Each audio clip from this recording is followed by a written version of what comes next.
Oxford. 4-person scramble with 9 a.m. shotgun start. $600 gets your dream team the full VIP treatment. Greens fees, carts, prizes, tournament gear, and banquet tickets. Register by March 1st for our early bird special. A free team player pack worth $100. Time to show off those skills while helping local families achieve affordable homeownership. Register at roguevalleyhabitat.org or call 541-261-3520. Hey, it's your old car here. Remember me? Remember us? You barely even turn me on anymore. It's clear you don't need me, but that's perfectly fine, my friend, because you can choose to give this old car new purpose and donate. There are incredible nonprofits out there that accept cars just like me. So call or donate online. Donating a vehicle is easy, the pickup is free, and your gift is tax deductible. Woohoo!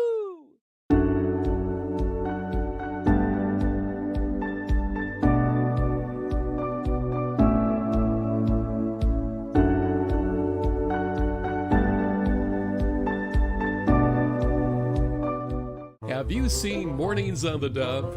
Hey, this is the one that where Leon would say would split. See, it's heading towards the line and then it splits. Okay. It's just a testament how good Leon was. Yeah. We still refer to him when we look at the weather. Yeah. Man, He's unemployed in heaven. You think so? Oh, that's true. There's no weather forecasting in heaven, is there? You're a meteorologist in heaven. Well, that opens up a whole can of jokes. Stir in some fun with that coffee. Watch Mornings on the Dove weekdays. Relive treasured and classic Billy Graham moments of the past. Fridays and Saturdays on the Dove TV. Encouraging and informative.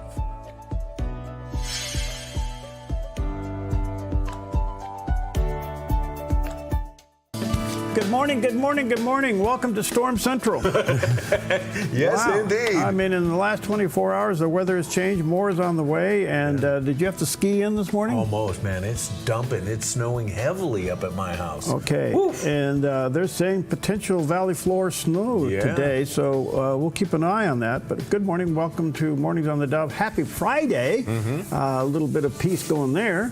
But the world is still full of all kinds of things. And we'll talk about that a little bit later on. Yeah. And drive carefully. I don't think I can say the weather is changing, and we're in a pattern over the next couple of days of kind of a lion escape of the winter. Yeah, and you know, and it's going to come and go for quite some time now into next week. Yeah. So get ready. Yes, Be indeed. prepared. All right. Good morning to you. Anything special? Well, when you get done with all the adventures of getting to work today, it's National Write Your Story Day. Write your story. Today you may have something to write about, but you know, it says basically what I think we all know. Everybody has a story, and on National Write Your Story Day, it challenges you to tell your story in written form. Wow. And you can sit down and do it, you know, in cursive, in longhand. Is that called an autobiography? Yeah, that is an autobiography. You know what?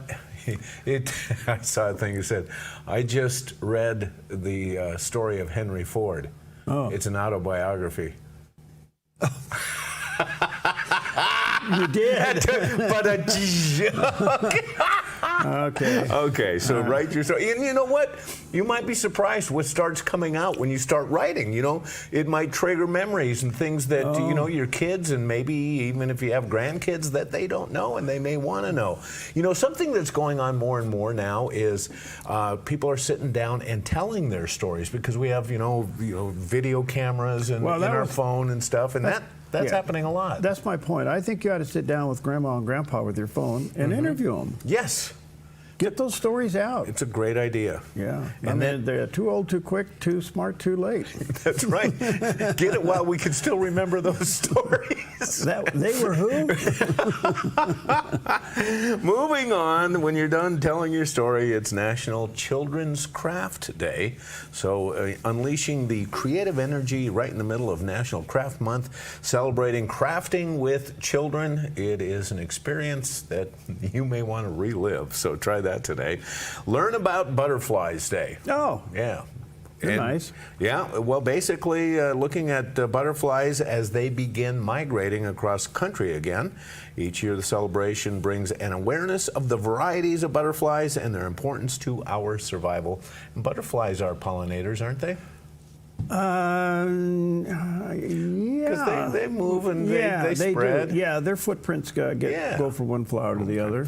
And also, one thing to eat. Bet you can't eat just one.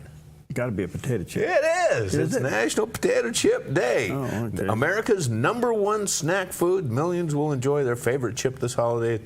It's a good thing there are many to choose from, and we're taking a look at many right there. Do you have a favorite? Well, do I have a favorite? I kind of like them all. I like those crunchy ones. The Ruffles have ridges. I like the Ruffles. Okay. And let's see. Oh, those are good. How about sweet potato? Or they're okay. Yeah. Do you like the sea salt on them? And that? I like sea salt. Yeah, I like. They truly aren't one of the healthiest options that we have. Oh no. I don't know what RFK Jr. is thinking about these things, especially the brightly colored barbecue chips. Well, they're all orange and stuff. You like Doritos? Yeah, kind of like that deal too. But I remember my dad was a potato farmer. I remember hauling a load of potatoes and going to the potato chip factory in Minnesota across the border. Really? I'll never forget it. Yeah, I got a bag of fresh potato chips and everything. I thought, this was something really cool. I'll never forget it. So anyway, enjoy your chips. Well, you can't eat one. I bet you can eat just one. And you got to have a beverage close by.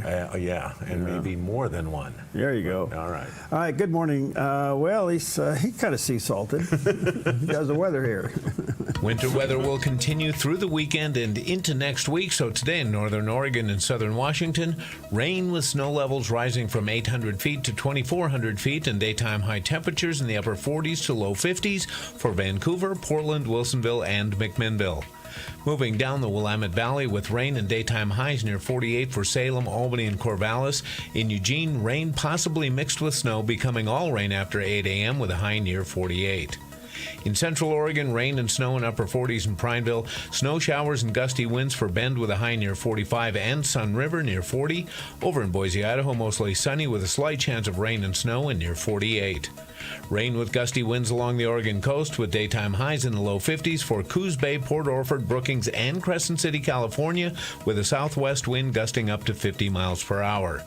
In southern Oregon, rain and snow becoming all rain after 11 a.m. with daytime highs in the mid to upper 40s for Grants Pass, Medford, and Ashland. In the Klamath Basin, snow with a high near 40. Into northern California, rain and snow with a high near 43 in Wairika. Rain and snow becoming all rain and near 47 in Redding. Rain showers with highs in the low 50s for Chico and Sacramento.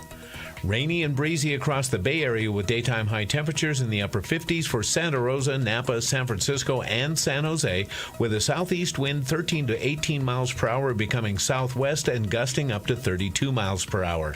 It's a look at your Friday weather on the Dove. Okay, there you go. Well, it's the Mount Ashland Lodge, but it looks like my house right now. Yeah, is it blowing like that at your house too? Oh, actually, it was just falling. Oh, falling. Yeah, it was just falling and big flakes and falling hard. Okay. So be careful out there. I had snow all the way until somewhere between Shady Cove and Eagle Point. Okay. So, we may see some here on the valley floor. Well, Billy Graham urges those who would seek change to know what it is they want to change to. All over the country, we hear the word revolution. And many young people have fixed their hopes and their dreams on change in the political system. And they believe that if they can get this revolution, it'll fix everything. I was with one of these young leaders whose name is known to many of you in New York some time ago. And I looked out across Manhattan. He said, "We're going to burn it down." I said, "What are you going to rebuild in its place?" He said, "We haven't gotten that far." I said, "Well, before you destroy the American ship, you better be sure that you can know how to build a raft." Many people have an idea that it's the excitement of revolution for revolution's sake. Every utopia has turned out to be a pipe dream in the history of the human race. Their rock is not our rock. Yes, we need change in America. But let's keep our freedom. Let's don't have revolution just for revolution's sake, or we will destroy everything that's been built in the greatest nation in the history of the world. Wow. Well, that was probably one of the most political ones he's ever said, you know. No kidding. So he kept it in perspective. Well, there was quite the demonstration yesterday inside Trump Tower. Oh, I saw that. Did you see that one? Yes, I did. What was kind of cool about it, though, it took them a while, but they arrested everyone one at a time. Good. You know, put the little ties on. Okay. Took them out. Yes. Yeah. I hope they put fines or something on them. They got to have some kind of a punishment. You don't just take them and then release them and let them go. Yeah. At least, I don't know. Yeah, they got to be. I think there should be some monetary fines. Yeah, it's at least if you have an overdue library book, give them a little fine. Yeah. Tough punishment. There we go. Oh, well. All right, good morning to you. Let's check out some of the headlines this morning, and there's quite a few of them. Coming up in just a few moments, we'll talk about a deadline today. But just a little while ago, Hamas has agreed to release an Israeli American by the name of Eden Alexander. And they say that they have received the proposal from the mediators to restart the Gaza ceasefire negotiations, and they have agreed to it. So this young man apparently is going to be released along with 4 bodies. Pretty amazing, isn't it? Yeah. So we'll have more on that coming up in just a little bit from CBN News, but that's underway as we speak. Apparently, President Trump says that Russia initially said no to the ceasefire, and it was very disappointed about that, the president was. But that was like yesterday afternoon, late. That was Wednesday afternoon, late. Then yesterday, apparently Putin changed his mind, and here's what President Putin had to say. This is a very serious question. Who is going to give orders to cease fire? And what is the value of these orders? Can you imagine about 2,000 kilometers? Who is going to determine who and where violated this agreement? That's an area of 2,000 kilometers.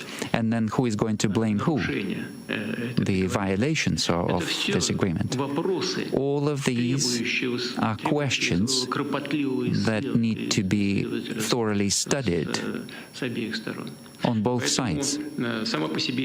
So the idea in itself is correct and we support it, but there are questions that need to be discussed.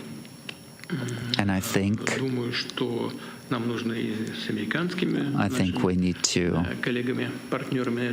discuss this with our American partners. Maybe we need to have a call with President Trump and discuss this. But the idea in itself to stop this conflict in a peaceful way, that's something that we support. Okay, a whole lot of words. Yeah, do you read anything into that? No, I think what it is, he's still thinking. He's trying to find something to come out of this as a win. Okay. He's talking about kilometers and who's going to manage this and who will break it and how we can guarantee it. That's all part of negotiation stuff. Yeah, okay. Okay, right. so I don't know, but the fact that he's open, he went from no to let's talk. Yeah. And that's the bottom line. Yeah, and it's interesting. He mentioned the president's name in that, who's going to oversee this, and he starts mentioning Trump. Do you realize in 90 days we went from none of this on the table to we're actually dealing with things. You're right. It's a pretty amazing thing. Yes. All right. Well, the other thing is midnight tonight, if they don't pass the CR, the continuing resolution, they shut the government down. Well, the way that this was handled through the House, and I think Speaker Johnson deserves a huge pat on the back on this because the continuing resolution got through the U.S. House of Representatives and went to the Senate.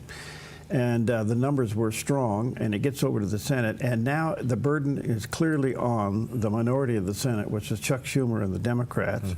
And they cannot be seen as shutting the government down. Right.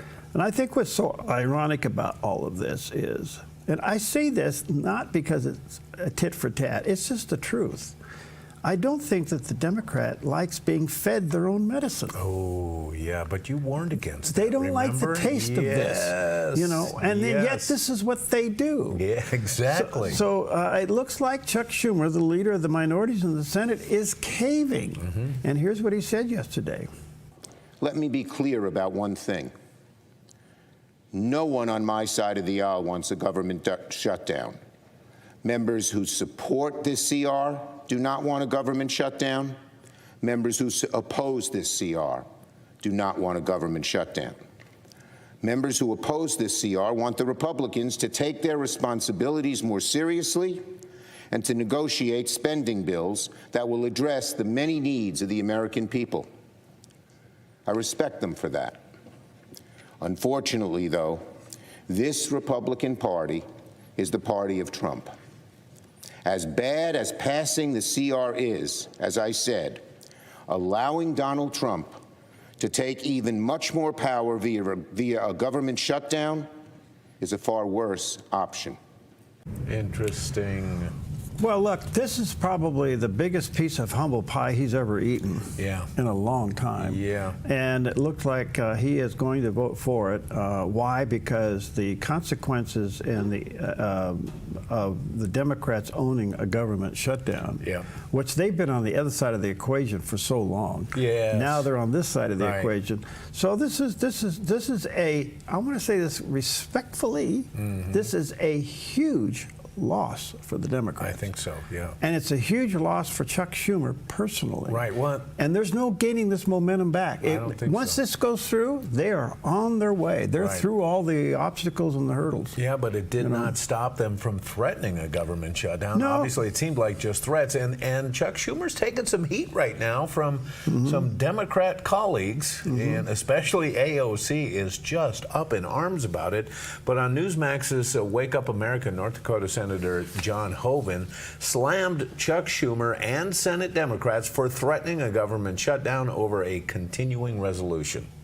We don't want a government shutdown, and of course the House has already passed a continuing resolution through the end of the year. The President supports it, the Republicans in the Senate support it, and we're going to see if the Democrats actually shut down government or step up and do what they should do, and that's vote for the CR and keep government funded. I think they're going to go through a number of steps before we actually have a vote, and they may drag this out until Friday night.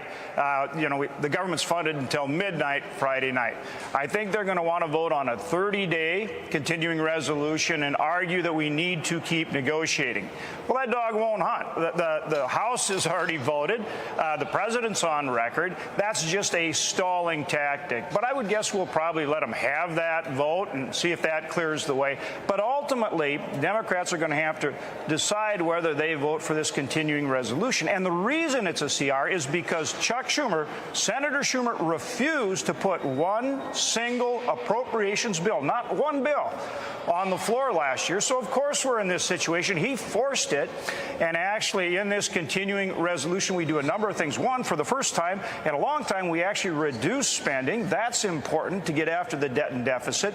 We actually increase spending, though, for our military and provide more flexibility. So we've done a number of things that I think are positive, and we've done the best we can given what Senator Schumer created, which was his refusal to bring the appropriations bills to the floor, even though, and I'm on the Appropriations Committee, we passed all the bills. We were ready to go, and he wouldn't do it, and now he laments the situation. Look, I think they're going to have to vote for it, or the shutdown is going to be right square on Senate Democrats.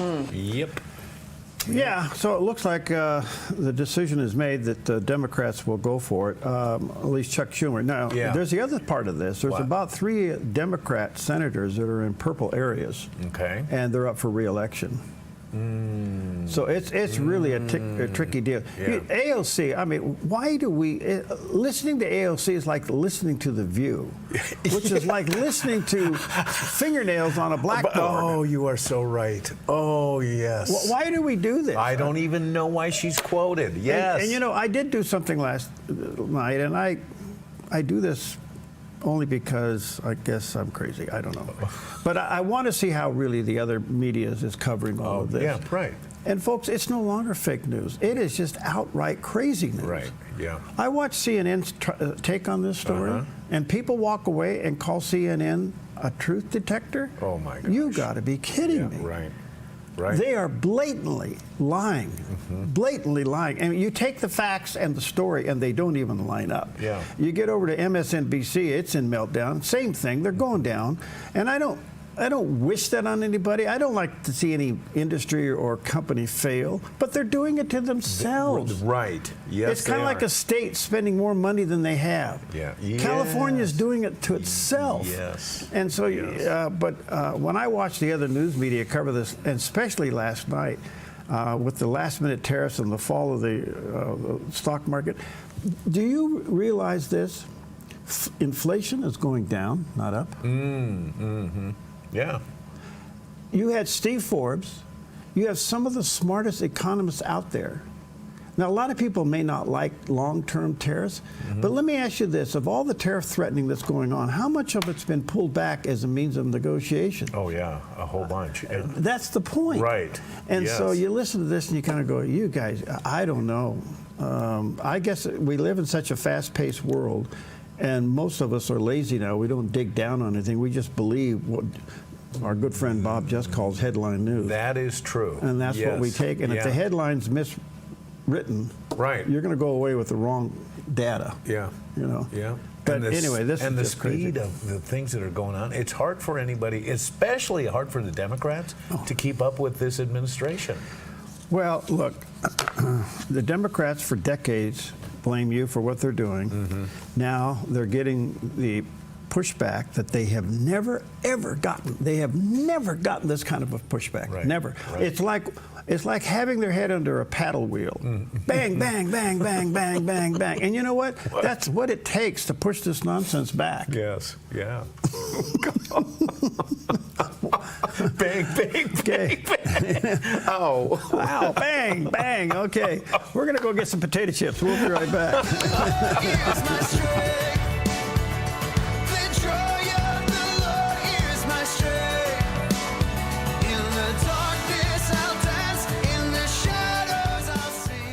The right cleaning company matters. Choose Dust Plus Cleaning and Carpet Care, a family-owned company proudly serving Grants Pass and nearby communities for over 25 years. We're passionate about delivering the best, whether it's carpets, using purified water for no window spots, or carefully washing solar panels. We're committed to superb customer service from start to finish. Radiant spaces from local professionals. Request a free quote today.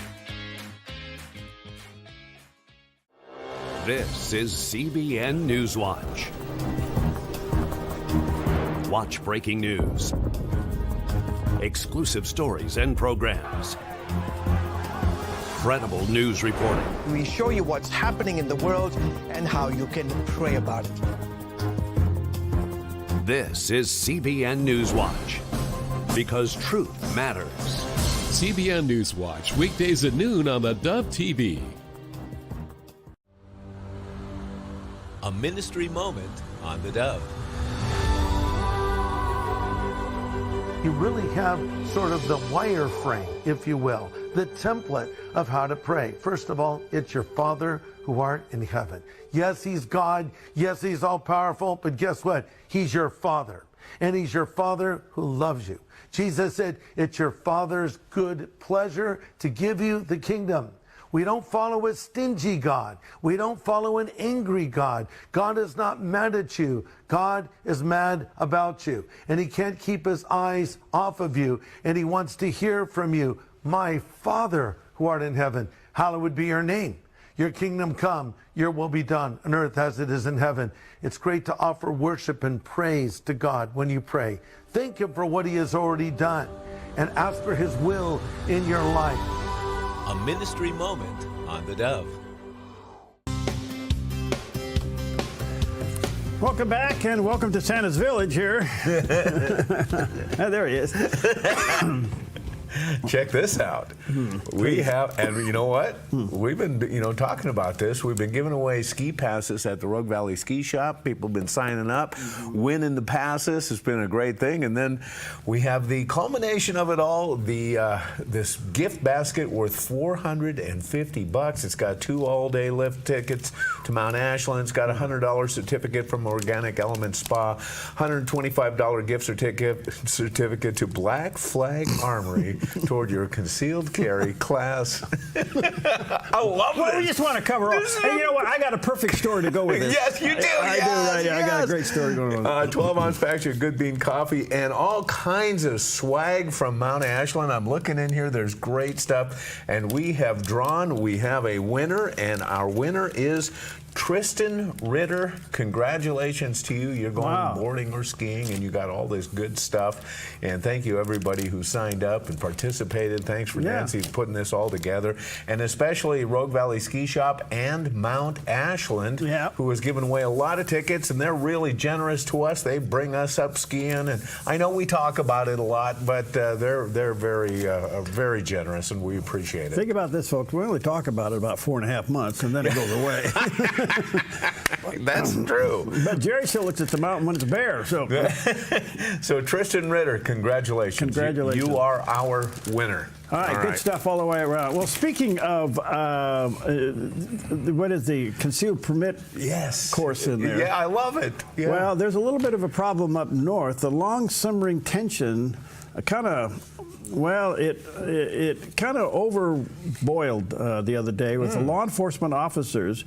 They didn't want them to carry guns inside the Portland's largest mental health and hospital. And it came to a dramatic head a couple days ago. And in protest of being required to ditch the guns while entering the Unity Center and Behavioral Health in Multnomah County, the sheriff deputies announced they would no longer provide security for the judicial hearings at the Northwest Portland facility because they are not allowed to carry their guns inside. Good for them. So they walked. Good for them. Yes. Can you imagine? In a mental place, and you're going to go in there and you're going to provide security? Unarmed, right? Unarmed? Oh, come on. Why don't you just go ahead and tie their hands, too? Right. Yes. So, anyway, that's one of the stories there. What was my other story here? Right. I get so wrapped up in these things. Well, the other one is obvious. Just want you to know the incoming weather is to be taken seriously. Jackson County will open the access shelter there at 332 West 6th Street in Medford from 5:30 to 8:30, from 5:30 p.m. to 8:30 a.m. So that shelter will be open. And in Josephine County, they too will be opening their weather shelter, this being operated by Mint, and it will be opening there in Grants Pass at 218 Redwood Highway from 5 o'clock in the evening till 9 in the morning. Now, I mention that because don't play around with these storms. They come and go, and it's cold out there. Yeah. And it's snowing at Jerry's house, and we're expecting snow at the Valley floor again today, which is kind of interesting. So thank you to Access and thank you to Mint for being so generous and opening up their facilities. That's a look at Mount Ashland, and I don't know. You may have to check, trip check and see and the Access Road, what's going on up there. It's snowing pretty hard up there, but please be careful out there. Take this seriously, and thank you for opening up the shelters again. You ever thought in the middle of March we'd be reopening the winter shelters again? Yeah, no kidding. But that's what we're doing. Yeah. All right, let's take a look at the satellite image. Here's what's going on. We have a nice heavy system over the top of us right now, and it comes down through the southwest part of Oregon, all the way down through the Central Valley of California. But if you look way out to the northwest out there, more is coming. And it kind of comes and goes over the next week. Excuse me, sorry about that. Over the next week, we'll have these on and off rain showers, snow in the hills, and cooler temperatures. So take that stuff seriously. Okay, well, the name Mahmoud Khalil has been in the news lately, and in fact, because of him, protesters filled up Trump Tower yesterday, didn't they? That was pretty amazing. Can you imagine that? These people are protesting a green card person who's in our country on a green card on campus, protesting pro-Palestinian against Jewish students. Well, Dave Rubin of the Rubin Report played this clip of Marco Rubio answering a reporter's question about pro-Palestinian protest organizer Mahmoud Khalil. President Trump appealed to a lot of Americans during his campaign on free speech arguments and not suppressing speech, especially from the government. But your revocation of the green card, to many, is seen as one of the most anti-speech actions a secretary can take with his powers. How do you respond? Yeah, when you enter this is an important point, and I'm glad you asked this question. when you come to the United States as a visitor, which is what a visa is, which is how this individual entered this country, as on a visitor's visa, okay, you are here as a visitor. We can deny you that visa. We can deny you that if you tell us when you apply, hi, I'm trying to get into the United States on a student visa. I am a big supporter of Hamas, a murderous, barbaric group that kidnaps children, that rapes teenage girls, that takes hostages, that allows them to die in captivity, that returns more bodies than live hostages. If you tell us that you are in favor of a group like this, and if you tell us when you apply for your visa, and by the way, I intend to come to your country as a student and rile up all kinds of anti-Jewish student, anti-Semitic activities, I intend to shut down your universities. If you told us all these things when you applied for a visa, we would deny your visa. I hope we would. If you actually end up doing that, once you're in this country on such a visa, we will revoke it. And if you end up having a green card, not citizenship, but a green card as a result of that visa while you're here in those activities, we're going to kick you out. It's as simple as that. This is not about free speech. This is about people that don't have a right to be in the United States to begin with. No one has a right to a student visa. No one has a right to a green card, by the way. So when you apply for a student visa, or any visa to enter the United States, we have a right to deny you for virtually any reason. But I think being a supporter of Hamas and coming into our universities and turning them upside down and being complicit in what are clearly crimes of vandalization, complicit in shutting down learning institutions. There are kids at these schools that can't go to class. You pay all this money to these high-priced schools that are supposed to be of great esteem, and you can't even go to class. You're afraid to go to class because these lunatics are running around with covers on their face, screaming terrifying things. If you told us that's what you intended to do when you came to America, we would have never let you in. And if you do it once you get in, we're going to revoke it and kill. Absolutely. There's nothing but reasonableness in all of that. You know, the only thing missing yesterday inside, you saw those kids in the orange, or the kids, adults, whatever, and with their orange shirts on and all that. Yeah. Would have been Trump coming down the escalator. Waving at him. Yeah. Oh, man. No, it was really interesting. I saw that yesterday. I thought, well, how in the world did they get in there so fast? Yeah. Yeah. I mean, there were quite a few of them. They got in there and sat down and didn't start doing these chants. It was peaceful, I will say that. Yeah. The rhetoric wasn't, but it was peaceful. And here comes the police. One by one, they picked them up.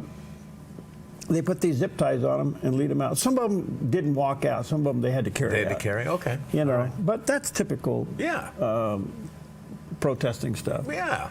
But the guy that supposedly they're protesting for is the senator, the Secretary Rubio said there, yeah, look, you're here by grace. You're not here by right. Right. And you violated it. Right. Have a nice day. Go home. Isn't it interesting that progressive reporter asks about free speech rights for a green card guy who's organizing campus protests and never brought up a sitting president being knocked off of social media platforms because they didn't want to hear what he had to say, or even the New York Post, one of the oldest newspapers in the country, having their free speech rights squelched because they got knocked off of social media posts because they reported on this thing called the Hunter Biden laptop, which all turned out to be true.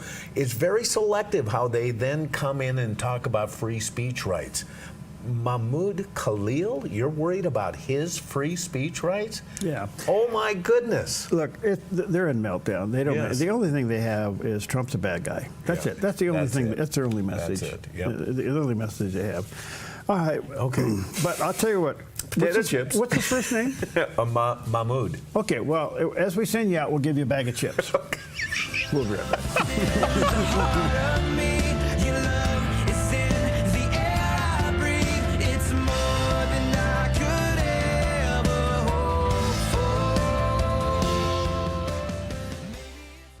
Spring is around the corner and summer is on its way, with fire danger biting at its heels. Flammable blackberries and underbrush will grow like gangbusters and sprout fire danger in no time. A wise property owner knows the best time to take care of fire danger is to extinguish it before it gets started. GMV Forestry, LLC can help you protect your property with adequate fire brush clearing to fireproof a zone around your precious property. With over 35 years experience, GMV Forestry LLC has the knowledge, experience, and all the equipment you need to get the job done right, offering a wide variety of services like mulching, field mowing, snow removal, driveway clearing, ditch cleaning, gravel delivery and spreading, driveway sweeping, logging, and more. GMV Forestry LLC does it all, and they do it right. GMV Forestry LLC, the team you can trust. 541-660-6445. 541-660-6445. Want to be part of something impactful? Rogue Valley Habitat's first ever golf tournament is teeing off at Centennial Golf Course April 25th, and the smartest businesses in Southern Oregon are jumping in. Sponsorship packages from $500 to $5,000 include course signage, event promotions, and networking opportunities. Top sponsors receive tournament team entry. Ready to be a game changer? Call Tyler Hunter at 541-261-3520 today. Rogue Valley Habitat, building community one home at a time. Are you struggling to find loyal customers to grow your business? The people you want are watching and listening to the Dove right now. Hello, I'm Perry Atkinson. You know, the Dove offers your business a loyal and faithful audience, a safe and positive media platform to be associated with, reaching over 6 million customers daily. Find faithful customers, partner with the Dove, and watch your business flourish. Find out more. Contact Nancy Worth, Vice President of Sales and Marketing at the Dove today. Well, welcome back. 26 minutes before the hour. There's a lot going on elsewhere, in particular the Middle East. So let's check in with CBN Newswatch this morning and get caught up. This is CBN Newswatch. Thank you so much for joining us for CBN Newswatch. I'm Ephraim Graham. I want to begin this half hour in the Middle East. Israel is condemning a UN resolution that accuses Israel of crimes against humanity. As Chris Mitchell reports from Jerusalem, the report's critics claim the UN failed to address the crimes of Hamas on October 7th. The UN Human Rights Council report alleges Israel systematically destroyed women's healthcare facilities during the war against Hamas in Gaza and uses sexual violence as a war strategy. Sexual and gender-based violence is increasingly used as a method of war by Israel to destabilize, dominate, oppress and destroy the Palestinian people. The Commission documented a pattern of sexual violence, including cases of rape and other forms of sexual violence, torture and other inhumane acts that amount to war crimes and crimes against humanity. We've seen an unbelievable blood label. Israeli Foreign Minister Gideon Sa'ar blasted the report. The so-called Commission of Inquiry of the Human Rights Council of the United Nations published one of the worst blood labels the world has ever seen, and we had seen many. It accuses the victims of the crimes committed against them. Hamas is the organization that has committed horrific sexual crimes against Israelis on October 7. It is indeed a sick publication that only an anti-Semitic organization could produce. Prime Minister Benjamin Netanyahu, some women's groups, and Israel's mission to the UN rejected the report as unfounded and anti-Semitic. On X, U.S. Ambassador-designate to the UN, Elise Stefanik, said the report ignores October 7th. The so-called Human Rights Council has failed to condemn the barbaric atrocities committed by Hamas terrorists against Israel, including the brutal slaughter, torture, kidnapping of thousands of innocent civilians, and Hamas's horrific use of rape and sexual violence against Israeli women and girls, yet disgracefully attacks Israel with unfounded smears. The UN report against Israel comes at a key moment, as Israelis and Jews around the world today celebrate Purim, when many dress up in costumes to mark the holiday. It celebrates the time 2,500 years ago when Haman, a wicked ruler in Persia, which is now modern Iran, plotted to destroy the Jewish people. As recorded in the book of Esther, God raised up a beautiful Jewish queen named Esther to expose and stop those plans. Now, centuries later, Israelis say they again face wicked rulers in Iran who want to destroy Israel and the Jewish people. Today, many Jews and Christians around the world believe God will thwart the plans of today's wicked rulers, just like he did 2,500 years ago. Chris Mitchell, CBN News, Jerusalem. Chris is here now to continue our coverage. So, Chris, let's begin with Purim. How is it celebrated in Israel? Well, Ephraim, speaking of Purim, you know, it's hard to miss it right now People just dress up in costumes. You'll see waiters or waitresses dressed up in costumes, kids on the street, many women and some girls dress up as Queen Esther. They cook snacks called Haman stands. It's like a three-cornered kind of cookie. In synagogues, they also read the Megillah, which is the book of Esther. And when Haman's name is mentioned when they read the book, they either boo or they use noisemakers. They also cheer when Mordecai's name, who is the uncle of Queen Esther, when his name is read, he's one of the heroes of the book. They cheer for him. And many see, as we said in our report, a direct connection between Haman in ancient Persia, who wanted to destroy the Jewish people, and modern-day Iran and its rulers, who have decided and declare over and over, almost on a daily basis, they want to destroy Israel and the Jewish people. The IDF hit a terror group in Damascus Thursday. What's the story behind this attack?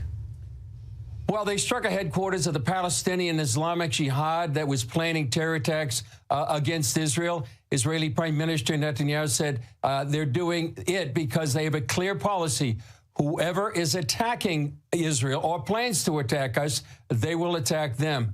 That just says a number of attacks throughout Syria, Ephraim, not only against Islamic Jihad, but also against much of the military infrastructure that had been built up by years by either the Assad regime or Iran. They're trying to destroy that. So the new regime, led by a former ISIS member, al-Jawlani, make sure that doesn't fall into the hands of this new government. Chris, what's the latest on Islamist groups attacking Alawites and Christians? Well, this is one of the horror stories right now, Ephraim, here in the Middle East. People have been have actually been trying to escape into the mountains there on the western seashore of the Mediterranean inside Syria, but they're being pursued. As they said in a statement, these groups are pursuing elements of the former regime. That includes children, defenseless families who have been fled to these mountains or other places.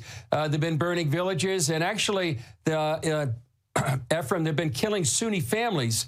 These Islamist groups are Sunni, but they're killing Sunni families that have hidden and protecting Alawites. And so this is, and as we've said before and reported, some of the Alawite and Christian groups, they live together. So many Christians have been killed in this slaughter in the last couple of weeks. Excuse me, it's hard to put your head around. Yeah. And that's in Syria. Mm-hmm. I don't know when Syria is going to be on the radar of, well, the UN. Well, yeah. Let alone even our own radar. What are we going to do about this? I don't know. Maybe just continue to support Israel. Mm-hmm. But when Syria fell, and then you got Turkey taking it over, and Turkey's a part of NATO, it doesn't get any messier than that. Yeah. So we'll see what happens. All right, let's check out the weather. Right here. Winter weather will continue through the weekend and into next week. So today in northern Oregon and southern Washington, rain with snow levels rising from 800 feet to 2,400 feet and daytime high temperatures in the upper 40s to low 50s for Vancouver, Portland, Wilsonville, and McMinnville. Moving down the Willamette Valley with rain and daytime highs near 48 for Salem, Albany, and Corvallis. In Eugene, rain possibly mixed with snow, becoming all rain after 8 a.m. with a high near 48. In central Oregon, rain and snow in upper 40s in Prineville. Snow showers and gusty winds for Bend with a high near 45 and Sun River near 40. Over in Boise, Idaho, mostly sunny with a slight chance of rain and snow and near 48. Rain with gusty winds along the Oregon coast with daytime highs in the low 50s for Coos Bay, Port Orford, Brookings, and Crescent City, California, with a southwest wind gusting up to 50 miles per hour. In southern Oregon, rain and snow becoming all rain after 11 a.m. with daytime highs in the mid to upper 40s for Grants Pass, Medford, and Ashland. In the Klamath Basin, snow with a high near 40. Into northern California, rain and snow with a high near 43 in Wairika.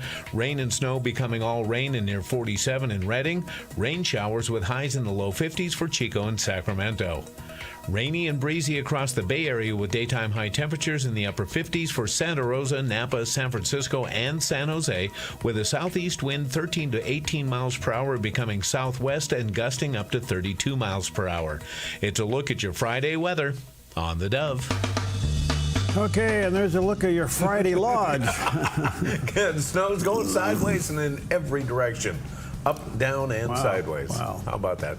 Hey, has anybody ever said to you, hey, I saw your picture in the post office?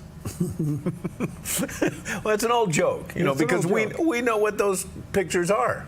Yeah. It's the FBI's 10 most wanted list. Yeah. And that all started on this day in history. The Federal Bureau of Investigation instituted the 10 most wanted fugitives list in an effort to publicize particularly dangerous fugitives. The creation of the program arose out of a wire service story in 1949 about the toughest guys the FBI wanted to capture. The story drew so much public attention that the 10 most wanted list was given the okay by J. Edgar Hoover the following year. Since its debut, hundreds of the criminals included on the list have been apprehended or located, with more than 150 as a result of tips from the public. The Criminal Investigation Division of the FBI asks all 56 field offices to submit candidates for inclusion on the list. The CID, in association with the Office of Public and Congressional Affairs, then proposes finalists for approval by the FBI's Deputy Director. The criteria for selection is simple. The criminal must have a lengthy record and current pending charges that make him or her particularly dangerous. And the FBI must believe that the publicity attendant to placement on the list will assist in the apprehension of the fugitive. Generally, the only way to get off the list is to die or be captured. There have only been a handful of cases where a fugitive has been removed from the list because they no longer were a particularly dangerous menace to society. Only 10 women have appeared on the 10 most wanted list. Ruth Eisman Shire was the first in 1968. There you go. Wow. Well, I guess I've been on there for quite a while. People keep asking me. Hey, I saw you at the post office. Yeah, I saw your picture at the post office. Yeah, okay. Well, that's pretty interesting. Yeah, well, by the way, did you see Doge is looking at the post office now? Yeah. Ooh, look out. Look out. Well, somebody within the postal system says, please. Oh, yeah. Basically, Please come take a look at it. It's a failed business model. It's just, do we want to privatize it? Well, people are really afraid of that, but I don't think there's much to lose in privatizing Well, it. let me ask you this. Can it be privatized? The mail is not the mail anymore. Right. It comes through your computer, and if there is a mail system, why can't it be delivered by private companies? Yeah, I don't know. Well, let's face it. A lot of rural deliveries are already private companies because a lot of rural deliveries are done by independent contractors. Well, there you go. So.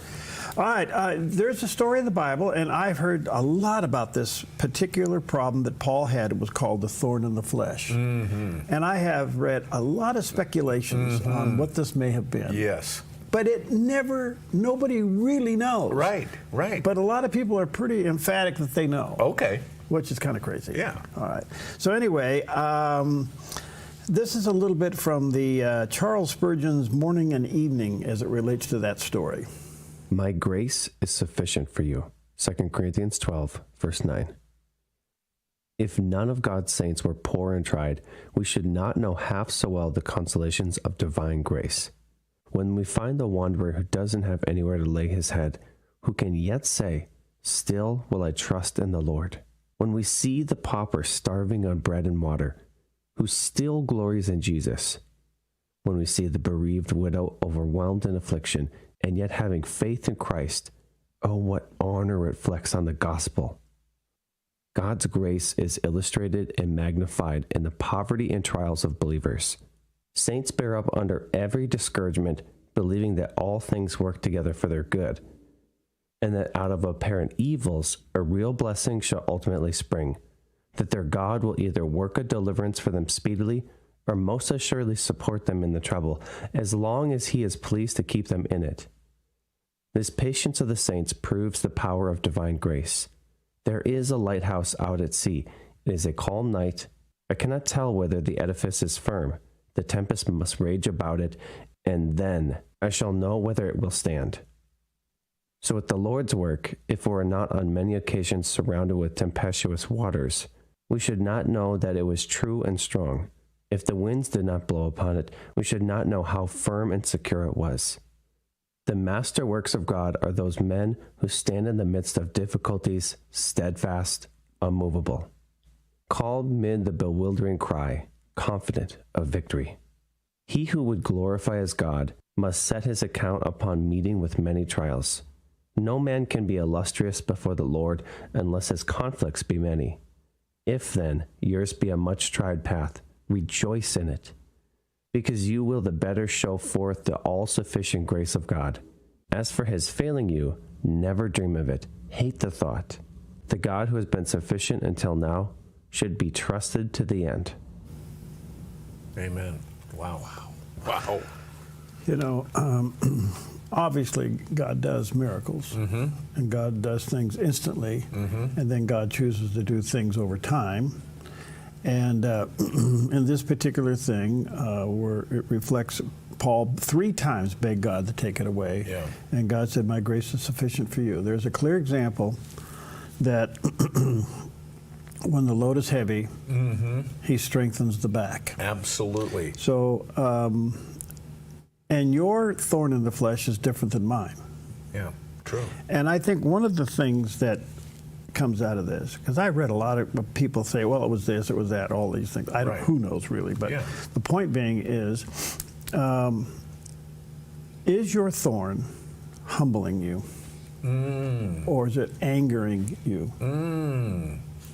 You know, there was a phrase in there that really jumped out at me. It says, out of evil, blessings will spring. It's hard, though, when you're surrounded by evil and you're in the middle of it.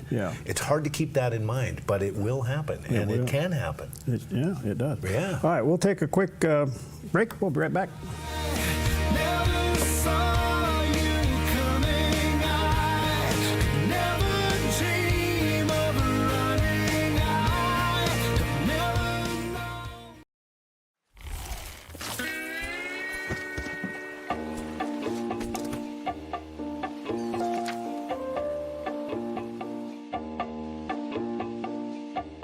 State Farm agent Rory Wold is here to help protect all the moving parts in your life.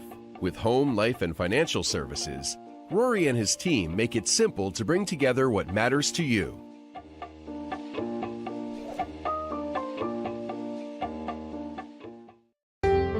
Come fall in love with Northridge Senior Living, where contemporary sunlit interiors meet old world elegance. Walk through our lovely hallways and enjoy the fun staff-led activities. Forge lasting friendships with other residents and our exceptional caregivers. Dine in style. Gather near the fireplace under breathtaking chandeliers. Our reasonably priced apartments are spacious with private balconies. Northridge is Christian-owned and operated, pet-friendly, and only 2 blocks from Asante Rogue Regional Medical Center. On-site 24/7 in-home care is available.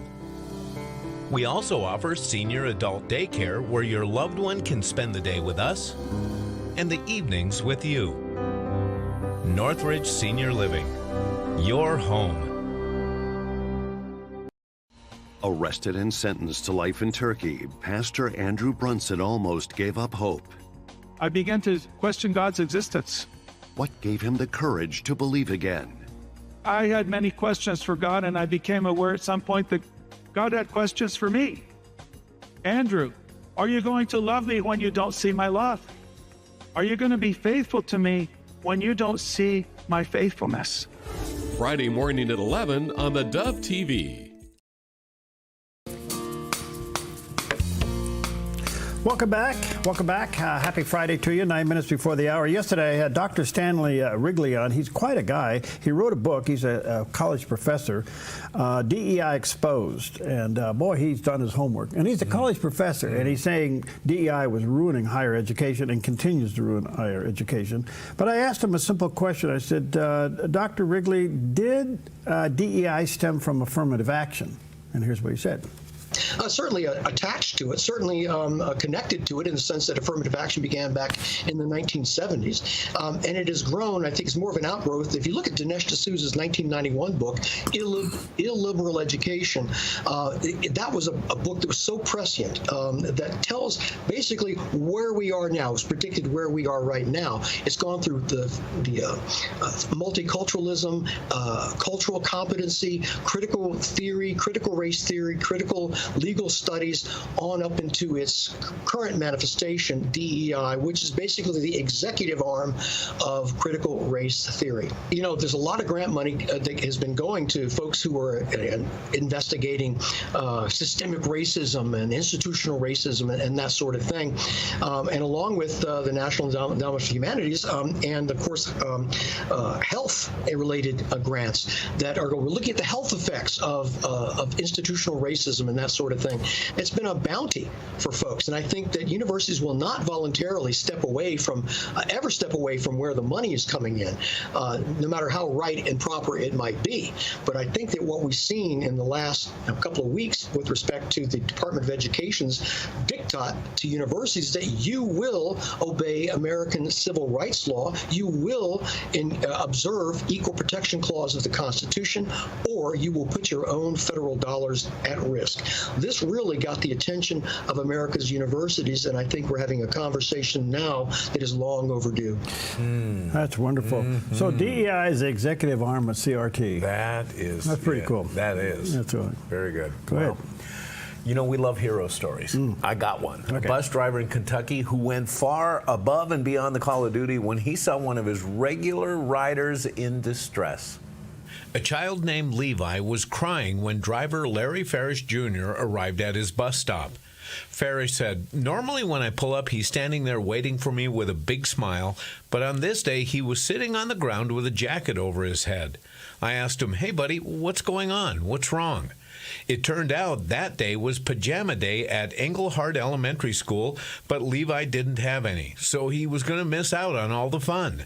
He told Farish about the predicament before he slunk to the back of the bus away from his friends.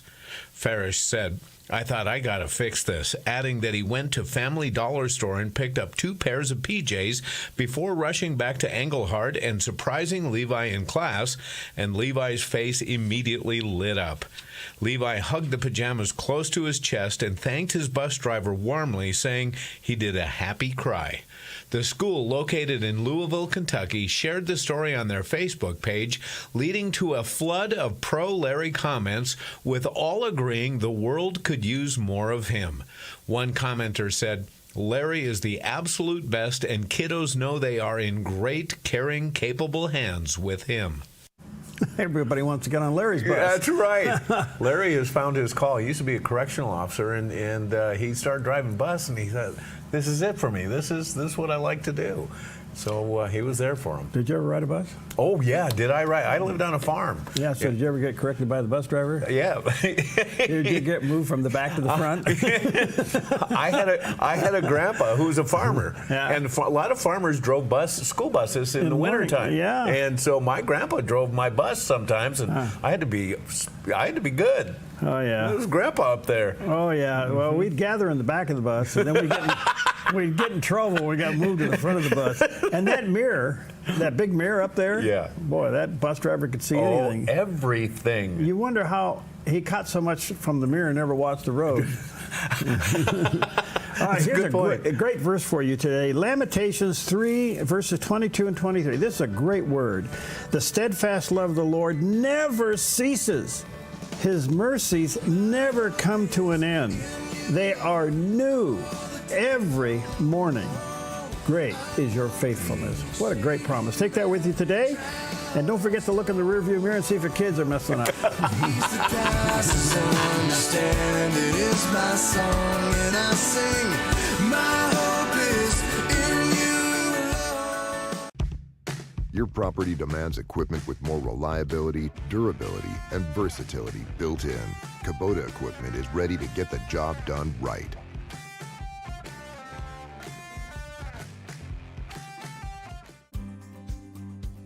Stewardship begins with the knowledge that nothing belongs to us, but everything belongs to the Lord. This helps us to run a business not in the fear of lack, but in the assurance of His care and provision. Such a perspective eliminates the drive to sell and replaces it with a heart that says serve. This begins with serving our clients and coworkers with integrity and genuine care. That's why McKelly's is automotive service with a heart for God and treating others as we ourselves would want to be treated. Our promise is to never sell our clients anything we don't believe they need. Another is to do all we can to meet other needs, such as shuttle service and loaner cars, or taking the time to really listen, even at times praying with our customers.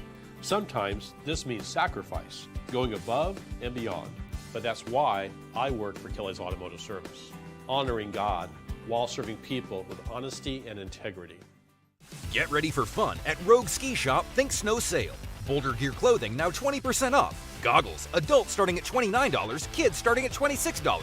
All Scott gloves 20% off. If you ski or ride, it's time to slide into Rogue Ski Shop Medford. At Sweet Tea Express, we've got you covered. Order at the counter and our friendly service staff will do the rest. Burgers, salads, sandwiches, barbecue platters, sides, and more. Smoked, grilled, and served to perfection. Sweet Tea Express. Breakfast, burgers, and barbecue. Hi, I'm the SOS Alarm guy, here to tell you about a great deal. SOS Alarm will not only beat any internet deal, but will install the system too. So burglars, beware. SOS Alarm for security and beyond. Life is complicated enough. Why worry about what to do with your extra car? Skip the costs of maintaining it, storing it, insuring it, or renewing registration. Car repairs? Forget about it. Here's one easy solution to your car problem. Donate it to our station. It's fast, free, tax deductible, and if you donate, you're going to feel incredible knowing you're supporting quality programming. Interested? Just call this toll-free number or donate online. Thank you.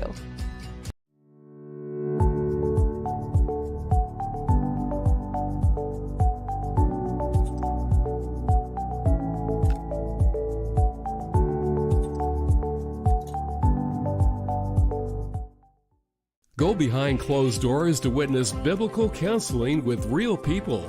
Transformed, Monday and Thursday on the Dove TV, encouraging and informative.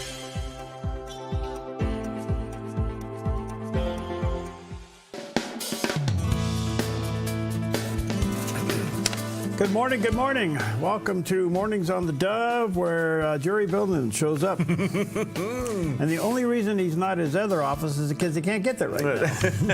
Well, that's right. But, you know, I'm kind of like the Postal Service. I go through everything to get here. Oh, and boy, did I go through it this morning. Snow this morning. Woo! Huh? Woo. So it's snowing around. We have a series of winter storms coming through, and we'll talk more about that later, but be prepared for that. And it's snowing pretty good in the higher elevations this morning, so we'll keep you posted. Otherwise, good morning. A lot going on in the news, as always, and we'll try our best to get you updated and on top of things. In the meantime, today is Write Your Story Day. National Write Your Story. Everybody's got a story. You should tell it. And in fact, you know what? We know a little bit about your story. Your story is really wrapped up into this ministry. Well, I think my story could be 3 words. Oh, no, what? Born, challenged, died.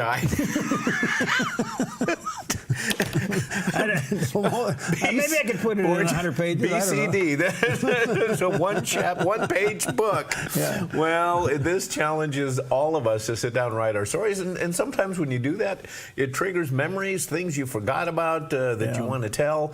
Your kids, your grandkids should hear. And I think this is kind of a trend, especially with video these days. A lot of folks sit down and record their stories a little bit.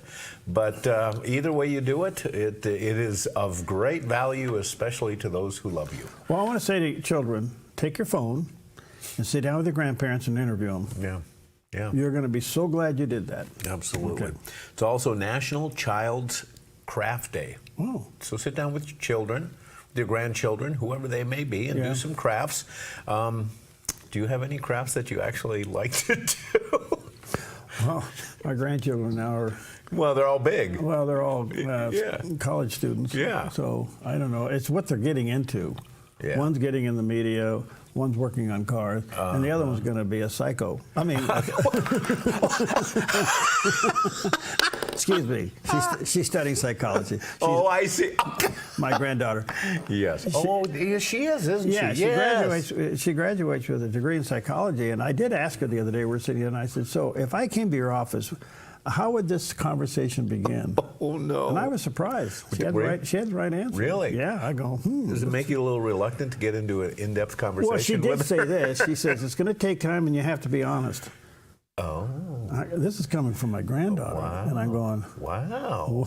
Okay. She's on the right track. Yeah. How about that? Yeah. All right. Well, enjoy that day. Yeah. National Learn About Butterflies Day. There and you go. we're coming towards the spring, and butterflies start to migrate. And, It's the only thing the evolutionist has to prove that things can change. Huh.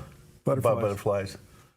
Oh, yeah, because, they go through that whole process, don't they? Yeah, they go into a cocoon and come out and then fly. Yeah, okay. So that's the only thing that they put the whole world on evolution based upon the butterfly. Well, how do you explain potato chips then through an evolutionary approach? You see, more sea salt. Because it is National Potato Chip Day. Back on August 24th of 1853, an unhappy restaurant customer kept sending his potatoes back to the kitchen, complaining that they were thick and soggy. And Chef George Crumb, what a name, decided to slice the potatoes as thin as possible, frying them until they were crisp and adding extra salt. And to the chef's surprise, the customer loved them. The crispy potatoes soon became a regular item on the restaurant's menu under the name of Saratoga chips. The first potato chips were Saratoga chips. Oh, really? Yeah, how about that? Well, I like the ruffle ones. Yeah, ruffles have ridges. Yeah. Oh, boy, are we a product of advertising. They are, and then they hold more dip. They hold more dip, So and they're a little crunchier. do you have a favorite cracker? What are some of the crackers? Favorite cracker? Oh, gosh. I like rice crackers and stuff like that. Okay, Ritz. Oh, Ritz are good, yeah. Now, have you had the Ritz chip?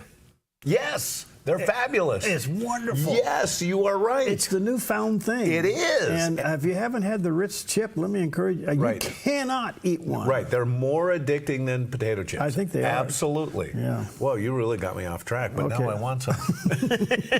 We just switched it from potato chips to Ritz chips. Oh, well. That's for you today. Enjoy. All right, good stuff. Well, he's always singing at the Ritz. Here he is.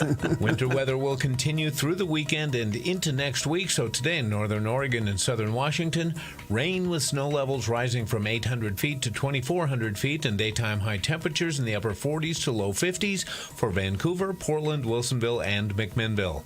Moving down the Willamette Valley with rain and daytime highs near 48 for Salem, Albany, and Corvallis.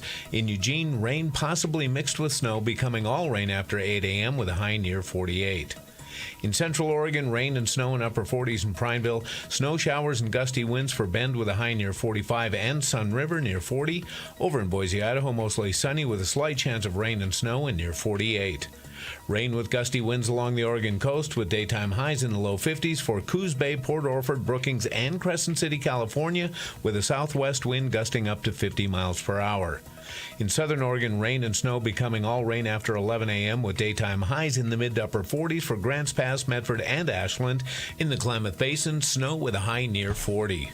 Into northern California, rain and snow with a high near 43 in Wairika. Rain and snow becoming all rain and near 47 in Redding. Rain showers with highs in the low 50s for Chico and Sacramento. Rainy and breezy across the Bay Area with daytime high temperatures in the upper 50s for Santa Rosa, Napa, San Francisco, and San Jose, with a southeast wind 13 to 18 miles per hour becoming southwest and gusting up to 32 miles per hour. It's a look at your Friday weather on the Dove.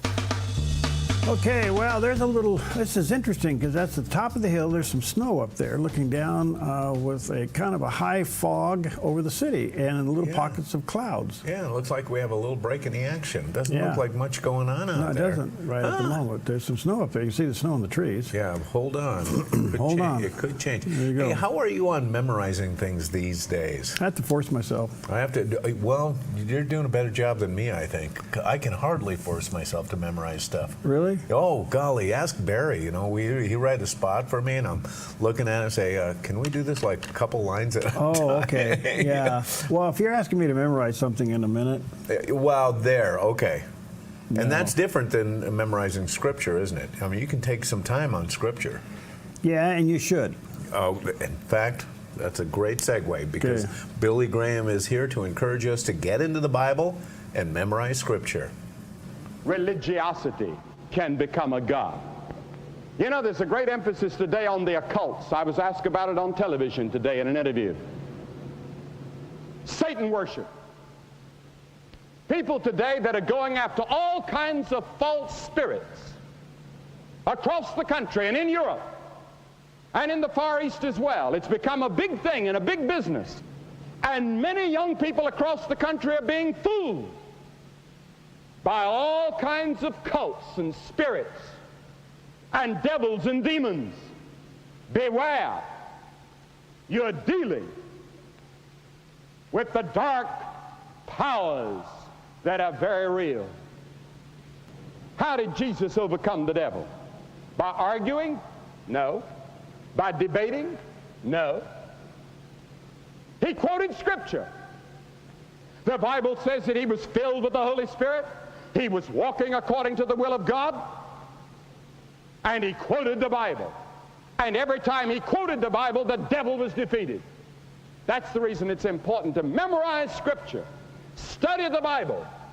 And I'm so anxious that young people across America now that are finding Christ by the thousands will get into the Scriptures, get into the Word of God. Learn it. Desire the sincere milk of the Word that ye may grow thereby. Because if you don't, we're going to have a backlash in the next generation. He preached that last night. It seems to be, huh? Wow. Well, look, I say this respectfully because it's not easy to do, but you should have about 10 scriptures that you have memorized. And you will be surprised how the Spirit living in you will bring that up at the right moment. One that's classic is, he who dwells in the secret place of the Most High shall abide under the shadow of the Almighty, Psalm 91. That first verse of that scripture puts life in perspective. He who dwells in the secret place. Do you have a secret place? It's just you and God, and you know where it is. And don't be like the publicans. I didn't say Republicans, the publicans. And do it out in the open where everybody can see you. Right. Where is your secret place? If you dwell there, okay, you'll live under the shadow of the Almighty. His hand will be over you. Amen. That's just one scripture. Okay, let's take a look at some of the headlines this morning. And boy, are they interesting. Where do we start? Well, let's start with what you'll hear more about coming up on CBN Newswatch in just a little bit. But apparently Hamas yesterday did receive the proposal from the mediators to restart, now if you can imagine that, to restart the ceasefire negotiations. And they have agreed to release an Israeli-American by the name of Eden Alexander. That's his picture on the screen. And in addition to releasing him, they're going also to release 4 bodies. This is unreal. But thank God that Eden will be released. We'll get him out, hopefully, maybe today. I don't know when the timeline is on this. But if they can get that done, here's another one that can come out and testify of the conditions in there. And this is what it's all about. So this is supposed to occur, I think, today. And this is pretty amazing. But you'll hear more about that coming up on CBN Newswatch. Well, apparently, President Putin is, well, he first said no. As you know, Ukraine and the United States, excuse me, went to Saudi Arabia, sat down with the Crown Prince to host this meeting, and they worked out, and Ukraine is open to a ceasefire, and they send the conditions and the report over to Putin. Putin initially said, no, I'm not going to do this. Well, then he changes his mind, and here's what he had to say. This is a very serious question. Who is going to give orders to cease fire? And what is the value of these orders? Can you imagine about 2,000 kilometers? Who is going to determine who and where violated this agreement? that's an area of 2,000 kilometers. And then who is going to blame who? The violations of this agreement. All of these are questions that need to be thoroughly studied on both sides. So the idea in itself is correct and we support it, but there are questions that need to be discussed. And I think we need to discuss this with our American partners. Maybe we need to have a call with President Trump and discuss this. But the idea in itself to stop this conflict in a peaceful way, that's something that we support. Okay, what's so interesting about this? He's arguing over land. He's arguing over what happens if somebody breaks it. Right. What he's looking for is a little bit of save the face. I started this war. Yeah, yeah. Okay? Yep. And so he obviously isn't going to say that. And so to call for a ceasefire on something he started, he's in a corner. Mm-hmm. But right now he's in a position to lose a lot. So we'll see what happens. But apparently he's willing to come to the table now. Yeah. Well, he asked the question too: who gives the order for the ceasefire? Well, you do. You know, both Zelensky does on one side and you do on the other side. Yeah, I mean, ceasefire means ceasefire. Right. You shake hands and you go back. But the ceasefire is not the end of the war. Ceasefire is kind of like let cool heads prevail for a little while and see if we can negotiate a settlement. The fact that he's got real estate involved at the very beginning of this kind of tells you where his mind is. Yes. And so we're going to have to see how this goes, but apparently he's now agreeing to sit down and talk. And I think President Trump is thinking about going to Moscow next week. Wouldn't that be something? Wouldn't that be something? Yeah. Yes. All right, well, in the meantime, the time is ticking. Midnight tonight, if they don't have a continuing resolution in the U.S. Congress, both in the House and the Senate, the government shut down. Well, nobody wants to be blamed with this one. This has been a hot potato since day one. Why they have CRs from the beginning is a whole other issue. But they did pass a budget through the House, and it got through with fairly good numbers. It went to the Senate, and it's now really cornered the Democrats because they don't want to be seen as the thing that shuts down the government. Right. The bottom line to this is, and I say this respectfully, but the Democrats are now getting a taste of their own medicine. Yes. They've been very good at shoving this down Republicans' throat for years and getting away with it, which basically means we need to spend more money and give more money away and fatten the coffers up and all the stuff that they're uncovering. Right. So Chuck Schumer has never, ever been caught in a corner like he is now. So he's trying to save face while at the same time saying, we don't want the government shut down, and yet this is a bad deal, but we're going to vote for it. Here's what he said. Let me be clear about one thing. No one on my side of the aisle wants a government shutdown. Members who support this CR do not want a government shutdown.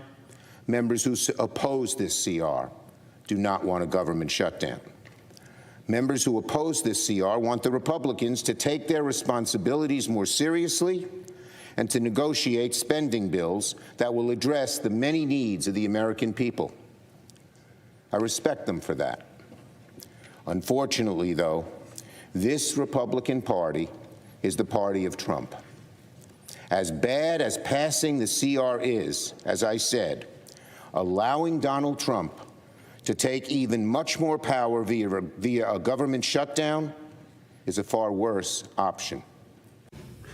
Well, okay, so the only message you have continuing is Donald Trump's a jerk. Right. Okay, right. And that's the only message they have left. Yeah. And so, but at the end of the day, they're in a corner. They have never been stuck with this. Never. Now they got to eat it. And so I think you'll see the vote come down a little bit later on this afternoon. Well, you mentioned it well. He is stuck in a corner. He opposes this, the CR, but he doesn't want to shut down the government, and there's some hypocrisy in this. As on Newsmax's Wake Up America, Oklahoma Senator Mark Wayne Mullen torched the hypocrisy of Senator Chuck Schumer, who opposes the same funding resolutions that he supported under President Biden. Funding the government should be a bipartisan effort, but Republicans chose a partisan path, drafting their continuing resolution without any input from congressional Democrats. Because of that, Republicans do not have the votes in the Senate to invoke cloture on the House CR. I was actually on the floor when Schumer was making these remarks, and I was kind of dumbfounded because he said that we didn't work with them to draft this CR. Keep in mind, it's a continuing resolution, the same continuing resolution that the Democrats voted for in September when Joe Biden was in office, the same continuing resolution, CR, that the Democrats voted for in December when Joe Biden was in office. So what has changed about the CR, which is a continuing resolution, right?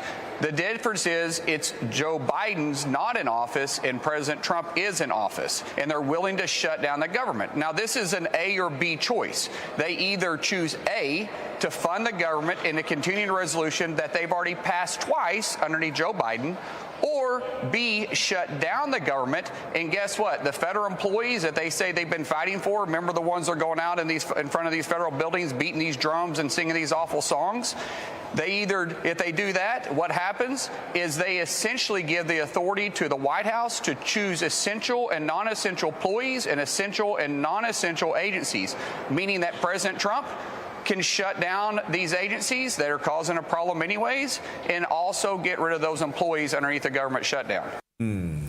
Well, look, the wheels come off their little wagon, and it's panic city. So there is no recovery here for them right now. I don't know. I don't say that in a gleaming way. What I'm saying is that everything is cyclical. Yeah. Yes. Yes. It swings one way or the other. We're in this way now, and of course it's easy to demonize President Trump because he's an easy guy to demonize. Yeah. But at the end of the day, look what's happening. And so the only thing I can say is that Schumer is, I don't know what the next crop of Democrats are going to do with him. He himself, managing the Democrats in the Senate, painted the Senate Democrats into this corner. Yes. Yeah. And that's what leaders run the risk of doing. Will it cost him his leadership? I don't know. I wonder. Well, we know the progressive left of the party is furious with him for seeming to cave on this because they're indignant. They would rather shut down the government. When he says nobody wants to shut down the government, he's not quite accurate in that. Yeah.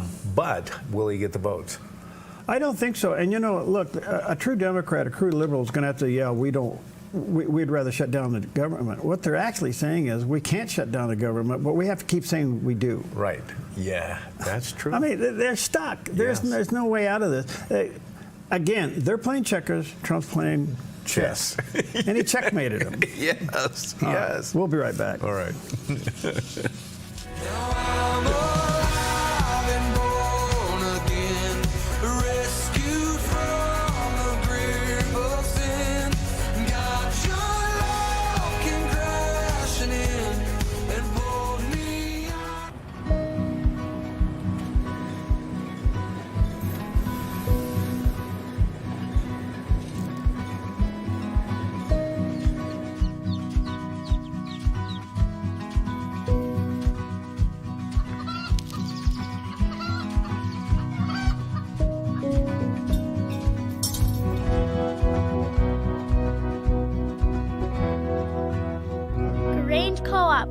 Big ideas grow.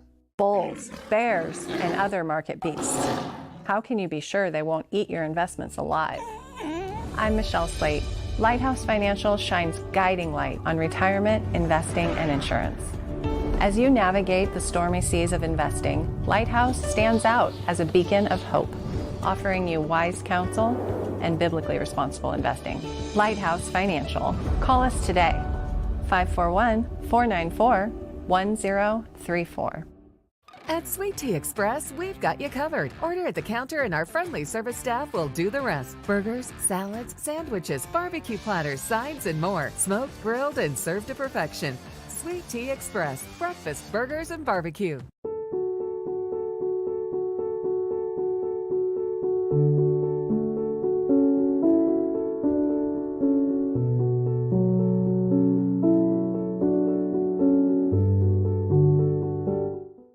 Are you struggling to find loyal customers to grow your business? The people you want are watching and listening to the Dove right now. Hello, I'm Perry Atkinson. You know, the Dove offers your business a loyal and faithful audience, a safe and positive media platform to be associated with, reaching over 6 million customers daily. Find faithful customers, partner with the Dove, and watch your business flourish. Find out more. Contact Nancy Worth, Vice President of Sales and Marketing at the Dove today. All right, good morning. Happy Friday to you. Drive carefully out there. We have a series of storms, winter conditions upon us. Well, this is an interesting story. This comes out of our own state up here. And I guess there's been some long simmering tensions between Multnomah County Sheriff's Office and what they call the Unity Center of Behavioral Health Services there in Multnomah County. And the Sheriff's Department has said, no, we're not going to provide security anymore because the Unity Center of Behavioral Health and scientists didn't want the sheriffs to wear their guns in the building.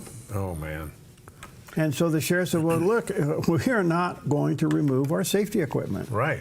So why don't you just have them come in and tie their hands? So they're not going to be there to provide security for the judicial hearings that go on inside the building. Wow. So the sheriff said, well, have a nice day, we're done. Yeah, I would too. So, I mean, I don't understand this wokeness and this stuff like that, you know, but we don't want your guns in here, but we want your security. We want you to come in and put your body on the line. Right. This is really crazy. Yeah, none of this makes sense, No. and it's totally woke. Okay, back to the weather. Jackson County will be opening the Access weather shelter, today at 5:30 until 8:30 in the morning, and that'll be on and off through these series of storms that are coming through. And Josephine County will be doing the same thing, sponsored by Mint.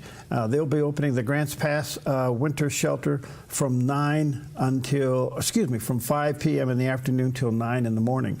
That just gives you a little indication that this weather system coming in, they're expecting snow at low elevations, on and off rain and showers. Right now we seem to be in a little bit of a reprieve, but be prepared for this because it will happen through the weekend. You know, this is kind of interesting.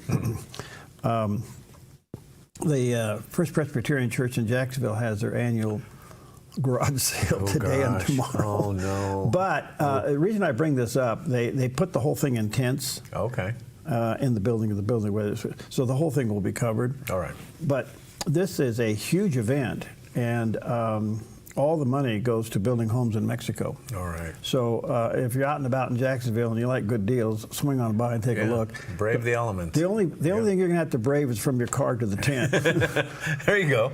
And then if you buy something, you got to get it back. Get it back. But that's kind of the thing over there. All right, let's take a look at Wall Street for a Friday morning. It's kind of been mixed this whole week because of all the things. Thank you, Preston, over there at the Smart Lawn Guy. Look at this. What?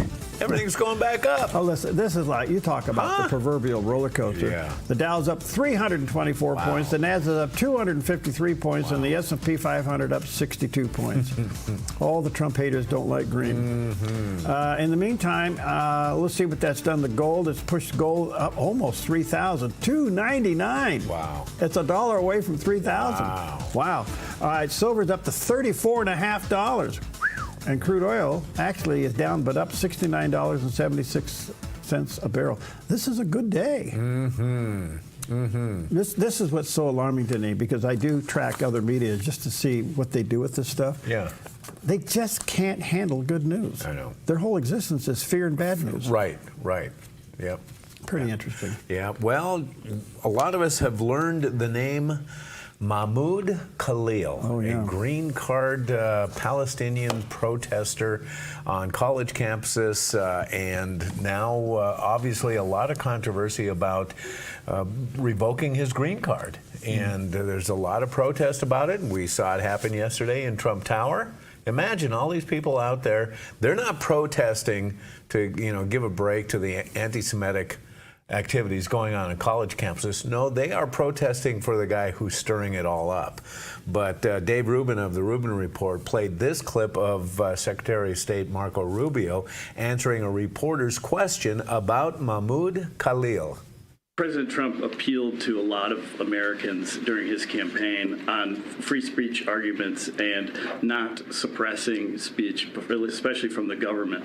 But your revocation of the green card, to many, is seen as one of the most anti-speech actions a secretary can take with his powers. How do you respond? Yeah, when you enter this is an important point, and I'm glad you asked this question. When you come to the United States as a visitor, which is what a visa is, which is how this individual entered this country, as on a visitor's visa, okay, you are here as a visitor. We can deny you that visa.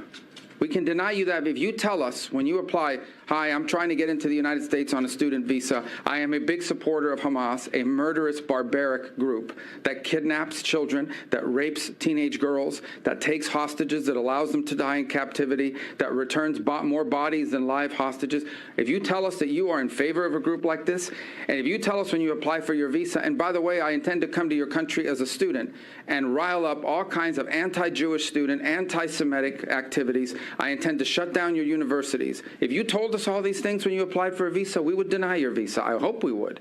If you actually end up doing that, once you're in this country on such a visa, we will revoke it. And if you end up having a green card, not citizenship, but a green card as a result of that visa while you're here in those activities, we're going to kick you out. It's as simple as that. This is not about free speech. This is about people that don't have a right to be in the United States to begin with. No one has a right to a student visa. No one has a right to a green card, by the way. So when you apply for a student visa, or any visa to enter the United States, we have a right to deny you for virtually any reason. But I think being a supporter of Hamas and coming into our universities and turning them upside down and being complicit in what are clearly crimes of vandalization, complicit in shutting down learning institutions. There are kids at these schools that can't go to class. You pay all this money to these high-priced schools that are supposed to be of great esteem, and you can't even go to class. You're afraid to go to class because these lunatics are running around with covers on their face, screaming terrifying things. If you told us that's what you intended to do when you came to America, we would have never let you in. And if you do it once you get in, we're going to revoke it and kill. Well, it couldn't be explained any better than Absolutely. that. That's all this is about. Yeah. It was the late John Paul II. Pope John Paul II. Okay. He said in 1963, or 73, excuse me, when the Roe versus Wade was pronounced, the spirit of death was unleashed on the world. Well, even though Roe's has been overturned, the spirit of death, when you have protesters protesting for people who kill people, that is another example of the spirit of death. Yeah. And then when you have people on green cards coming in and actually promoting the promotion of this, you kind of wonder, okay, so it's got to go. He's got to go. He's got to go. He's got to go. And by sending him out, I think we'll send a huge example. It's no different than somebody jumping over the fence. You throw them back over. Now, that sounds very inhumane, and I don't mean that, but there is a proper way to do everything. Right. And if you've been given a green card, you've been given an opportunity to come in here and to participate. But if you violate that, it's not a right. You've been given an opportunity, and you violate it. It's no different than you running that stop sign. You get the ticket. Yeah, yeah. And isn't it rich? And a left-wing reporter like that is now concerned about free speech rights for a green card protester. When they were silent in the last administration that squelched free speech more than any administration we've seen in our lifetimes. Amazing. It's rich. Well, I've never squelched you doing the weather. Okay. Okay. And I won't when we come back. Okay. All right. My free speech rights to say what's going on out there. All right.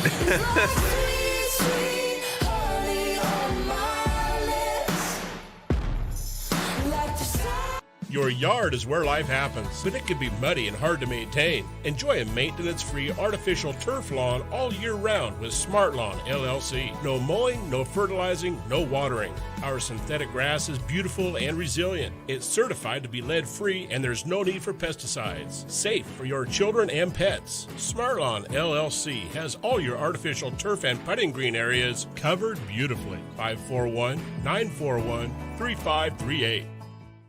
Attention golf lovers and local supporters. Join Rogue Valley Habitat for Humanity's inaugural golf tournament Friday, April 25th at Centennial Golf Course in Medford. 4-person scramble with 9 a.m. shotgun start. $600. Get your dream team, the full VIP treatment, greens fees, carts, prizes, tournament gear, and banquet tickets. Register by March 1st for our early bird special, a free team player pack worth $100. Time to show off those skills while helping local families achieve affordable homeownership. Register at roguevalleyhabitat.org or call 541-261-3520. A ministry moment on the Dove. The big idea of Christianity is to live coram Deo, to live all of one's life in the presence of God, under the authority of God, and to the honor and to the glory of God. Let me say that again. The big idea, coram Deo, is to live one's life in the presence of God, under the authority of God, to the honor and glory of God. That's what it's all about. Jesus said it succinctly this way: if you love me, keep my commandments. Which is to say, if you want to please me, you please me by doing what I have commanded you to do. A ministry moment on the Dove. Welcome back. Happy Friday to you. A lot in the news and in the Middle East, and in particular what's happening with Syria. So let's check in with CBN Newswatch and get caught up.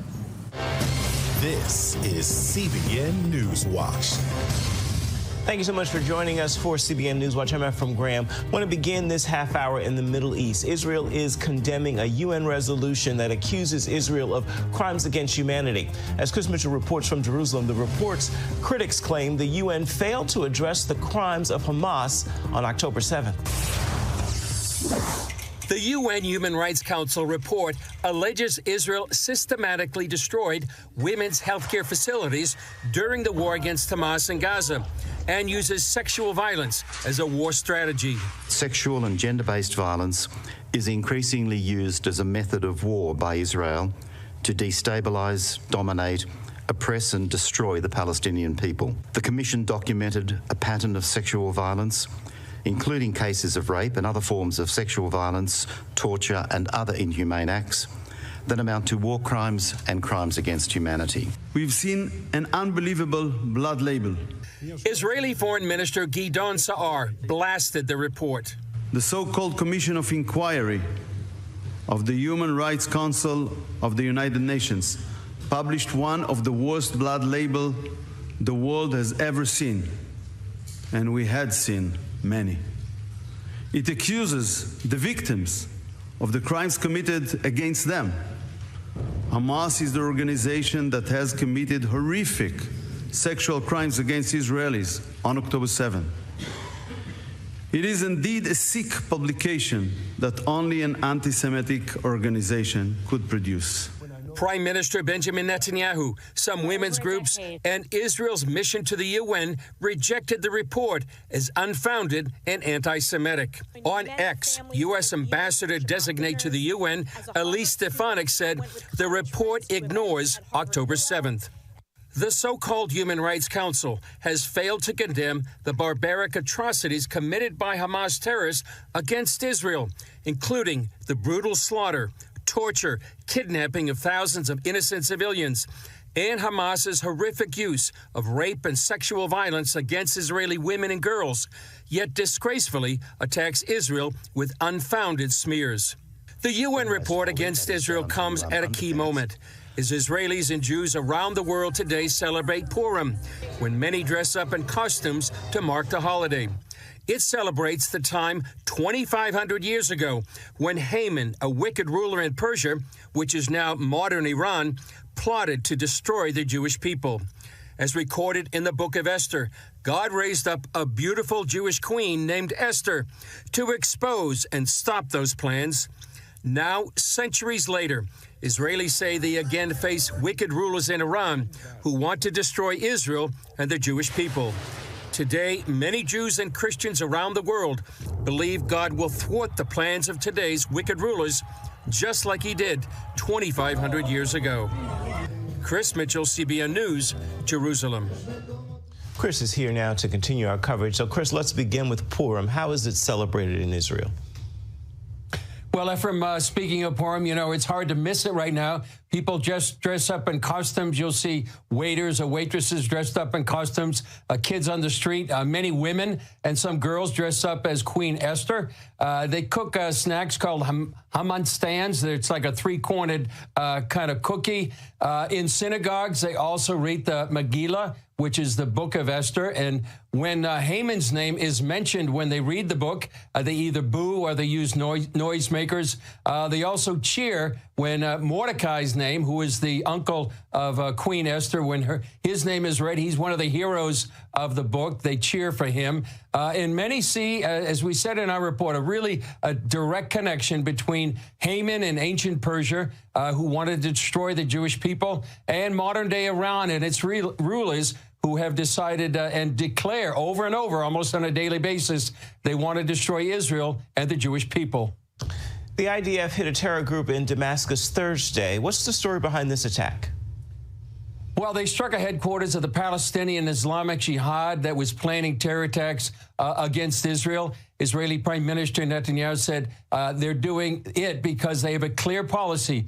Whoever is attacking Israel or plans to attack us, they will attack them. That just says a number of attacks throughout Syria, Ephraim, not only against Islamic Jihad, but also against much of the military infrastructure that had been built up by years by either the Assad regime or Iran. They're trying to destroy that. So the new regime, led by a former ISIS member, al-Jolani, make sure that doesn't fall into the hands of this new government.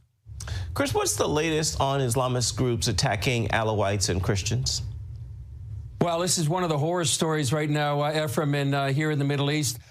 People have been pursuing, have actually been trying to escape into the mountains there on the western seashore of the Mediterranean inside Syria, but they're being pursued. As they said in a statement, these groups are pursuing elements of the former regime. That includes children, defenseless families who have been fled to these mountains or other places. They've been burning villages, and actually, Ephraim, they've been killing Sunni families.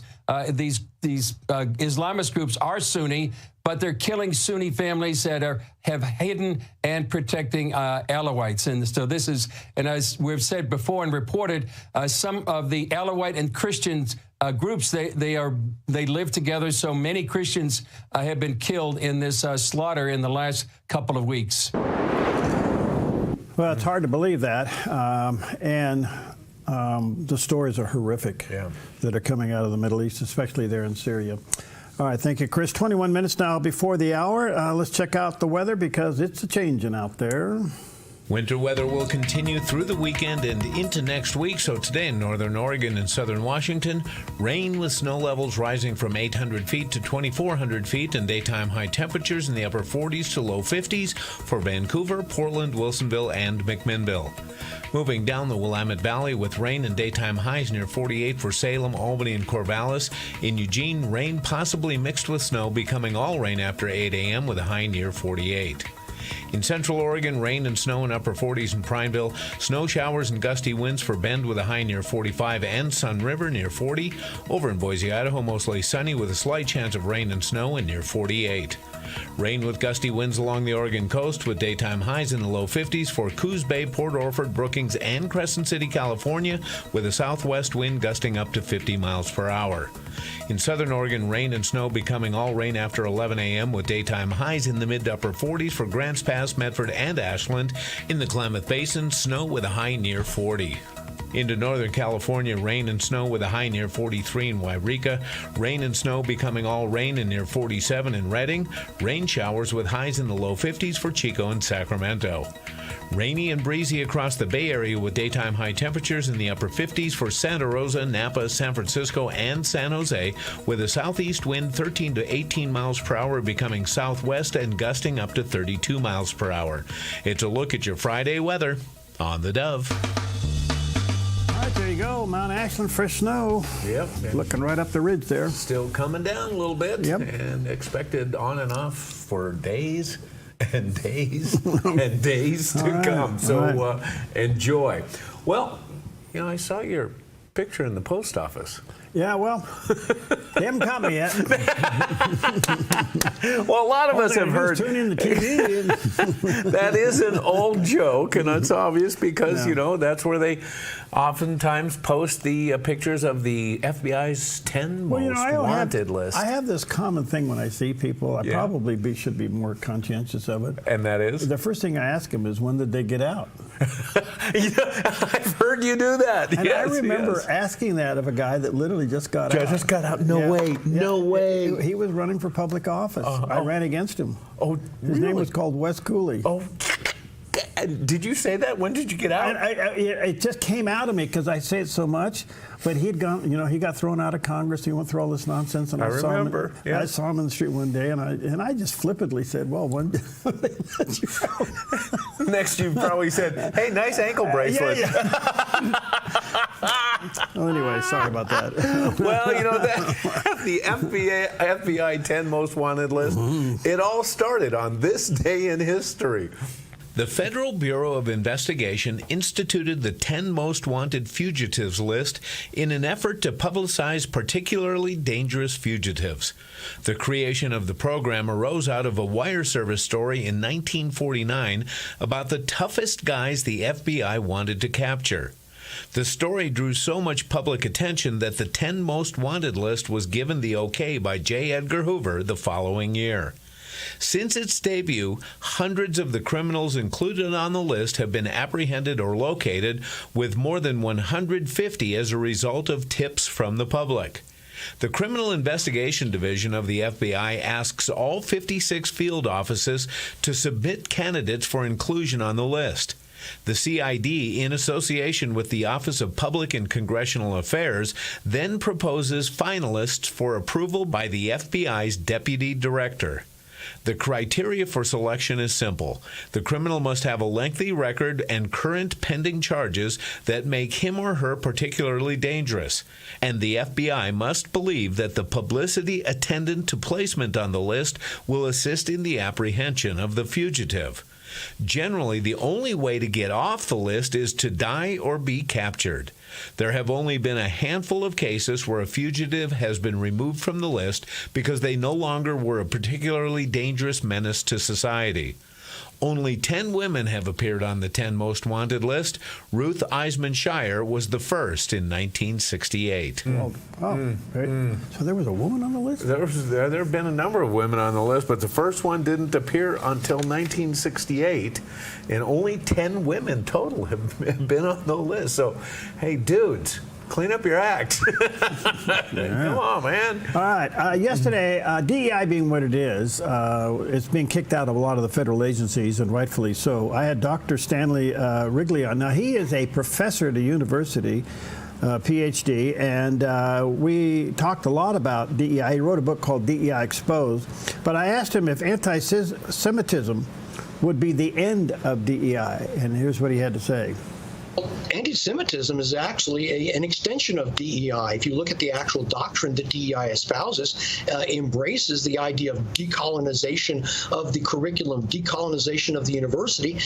The pro-Hamas demonstrators on most college campuses going after their Jewish compatriots on the campuses are basically embracing the lingo of DEI, the idea of decolonization, and imposing that false template onto a conflict halfway across the world, and trying to say that, well, the good guys and bad guys, we're going to tell you who they are based on this template, not based on the idea that Israel is the only democracy in the Middle East, not based on the idea that it's a beacon of civilization in a sea of barbarism. No, we're going to base this on the idea that, well, Israel is the bad guy because in the template that I embrace on the college campus, they're colonizers.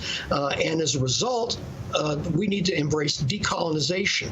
And as a result of that, we need to protest on behalf of a terrorist organization that purports to represent the Palestinian people. So we see the DEI certainly is not on the campuses can defend or protect Jewish students. They have said, they being diversity officers, have said, no, Jewish students do not qualify for protection under the dictates of DEI. They have stated this. They stated it very clearly, very explicitly, and I quote this in my book, DEI Exposed. It's chapter and verse quoting from the very people who are expounding this type of thing. I don't simply tell a story about DEI. I let them speak for themselves about what they're doing, how they're doing it, who the victims are, and the results that they hope to achieve. That's why it's an expose. Pretty good explanation. Yeah, very revealing. All right, 14 minutes before the hour, we'll take a quick chip break. Just keep moving on, just keep pushing ahead. Yeah, the new has come, all the old is dead. Just keep moving on. What if your next ride was more than just a ride? What if it was an epic adventure filled with unforgettable memories? At Panoramic Moto Tours, we take you beyond the ordinary, offering curated routes, privately guided with all the details handled.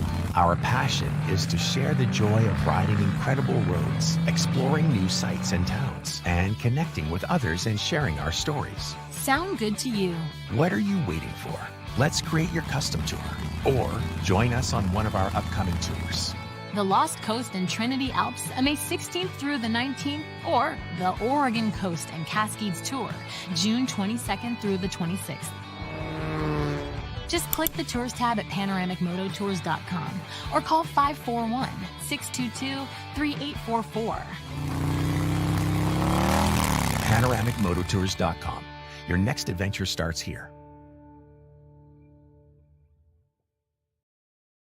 Thank you. Thank you. Thank you for your generous giving to the Dove. We as a staff are so grateful. You make it possible for us to broadcast hope. All across the Dove TV and radio network. Thank you. Thank you. Your support is touching and changing many lives. And bringing much needed news and information from a Christian worldview. Thank you. Thank you. Thank you. Thank you for believing in, praying for, and supporting the Dove. Romans 1:20 tells us God's power is revealed in creation. Yet 2 Corinthians 4:4 reminds us that Satan has blinded many to the gospel. At the Life Outdoors, we've seen the truth of God, His eternal power and divine nature displayed in every mountain and stream. Follow along and let's wake the wild within. The mountains don't lie. Where there's truth, there's Jesus. All right, back at you at 10 minutes before the hour. You know, it's always fun to make fun of yourself. Well, sometimes. Well, it is. You know. Okay. I think you got to laugh once in a while. Yeah. Again, I remember my meeting with Rush Limbaugh, and I talked about the success of his show. And one of the tips that he gave me, he said, be comfortable of making fun of yourself. Yeah. Okay. Yeah. Which is kind of a fun thing to do, and, you know, with respect. Mm-hmm. So you're a worship leader. Yeah. Oh, no. Here we go. And oh, no. So Johnny W. Comments on worship music. Okay. I'm in the worship band at my church, and I know you guys must have a rockin' worship team here, right, at this church, because you guys have a great church. I love worship music, and they have worship music for every genre of music now, which is amazing. They have country worship in Nashville, which I don't really care for, but they have it. And they have, I saw techno worship the other day in the Christian bookstore. Techno worship. What is that? It was like, big, Jesus. No, stop it. Just stop it. People walk in the back of your church with glow sticks. It's a Jesus rave. It is. No, it's not. Yeah. And I love jazz music. One of the things I've never seen, though, that I want to see is like a scat worship. You know, like, Lord, I lift your name on high. Skiddly boodly doo doo. Lord, I love to sing your praises. It could happen. Probably should not happen. I don't know, man.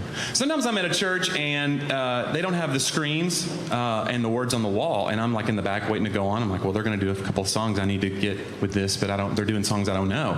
And if you can't hear the words really well, sometimes it doesn't go well, you know. And that's how stuff like this happens. I was in the back of a room and I was like, I am afraid of God. I am afraid of God. I am afraid because he calls me Fred. That's weird. You don't need...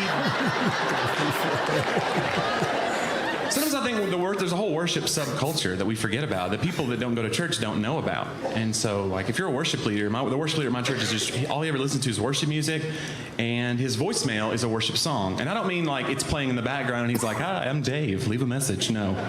This is his voicemail. Ring, ring, ring, boop. Shout to the Lord of the earth, let us boop. What do you do with that? Well, I'll tell you what I did do. I left him a message, and it went like this. I called, no answer, so I'll leave you a message, and I'm wondering where you are. We don't hang out anymore, is what I'm saying. We're not friends any longer. I'm looking for new friends. But again, I'm on stage sometimes, and maybe the worship team, like if you have a good monitor mix on stage, you sound good to yourself, but out there it sounds like Charlie Brown's teacher. You don't know. And so I was in a church about 6 months ago, and they were doing a brand new song at the time, and now I know how it goes. It goes, he is jealous for me, loves like a hurricane, I am a tree. It's beautiful. It's like poetry. But that's not what I heard, and so... What I sang was, he is Muhammad Ali, floats like a butterfly, stings like a... They asked me to leave. That's what I'm saying. Oh my gosh. Well, you know, the thing about this is that, you know, worship is can be such a controversial thing in a church. No, it is. Yeah. It is a controversial thing. It is. And, you know, as many people as really love one genre or style, you know, there are probably as many people on the other side of the aisle that don't. Yeah. And it's a real difficult thing. I think it really helps to be able to, you know, chuckle a little bit at it. Oh, you have to. Yeah. You have to. Yeah. So let me ask you this. You're a worship leader. You go through all the songs, you know. Right. You know, we play the break music here, and you're humming and buzzing along. Yeah. Okay. So do you ever, in your set that you lead, ever do hymn? Yes, absolutely. I like to sprinkle hymns in. Do you? Yes. Good. And all the old people love me for it. Good. And I'm one of them. Wow. so because I was... So it's, it's that group that brings us the goodies, right? Yeah. Yeah. Right? Okay. Yeah, but it is. You know, I think it's good to mix them up a little bit because just because a song is old or traditional doesn't make it any less relevant or worshipful. Yeah, see, I like eclectic music. I like a little of everything. Yeah. There's a little country, a little rock and roll, a little black gospel. Yeah, right. You know, a little traditional, a little hymn. Yep. It all depends on the mood I'm in. Yep, you just got to watch out for the drummers. Anyway. Well, hey, you know. That's why they're putting them in goldfish bowls now. No, we're special people. We get our own, we're so special we get our own rooms. Yes, yeah, you do. Yeah. That's right. Well, on this chip day, okay, the only thing better than chips, Oreos. Yeah, that's pretty good. You know, so Oreos are kind of like a chip. That's pretty good. I hate it when I go to the grocery store to buy grapes and I come home with Oreos. yeah, I think I've done that. Anyway, go ahead. But we love heroes. Okay, and I got a hero bus driver who really went above and beyond the call of duty for one of his regular riders who was in distress. A child named Levi was crying when driver Larry Farish Jr. arrived at his bus stop. Farish said, "Normally when I pull up, he's standing there waiting for me with a big smile, but on this day he was sitting on the ground with a jacket over his head. I asked him, 'Hey buddy, what's going on? What's wrong?' It turned out that day was pajama day at Englehart Elementary School, but Levi didn't have any, so he was going to miss out on all the fun. He told Farish about the predicament before he slunk to the back of the bus away from his friends. Farish said, "I thought I got to fix this," adding that he went to Family Dollar store and picked up 2 pairs of PJs before rushing back to Englehart and surprising Levi in class, and Levi's face immediately lit up. Levi hugged the pajamas close to his chest and thanked his bus driver warmly, saying he did a happy cry. The school, located in Louisville, Kentucky, shared the story on their Facebook page, leading to a flood of pro-Larry comments, with all agreeing the world could use more of him. One commenter said, "Larry is the absolute best, and kiddos know they are in great, caring, capable hands with him." Wonderful. More what a Larrys. great story. More Larrys. We have Larry Day. Yeah, and you know, wait a minute. We need PJ Day. They could do PJs in the school. Wait a minute. Can we do? We're doing like, you know, casual Friday thing here where we're in sweater. How about if we like have our PJs underneath? Coming. We'll do it. They're at Walmart. Why can't they be here?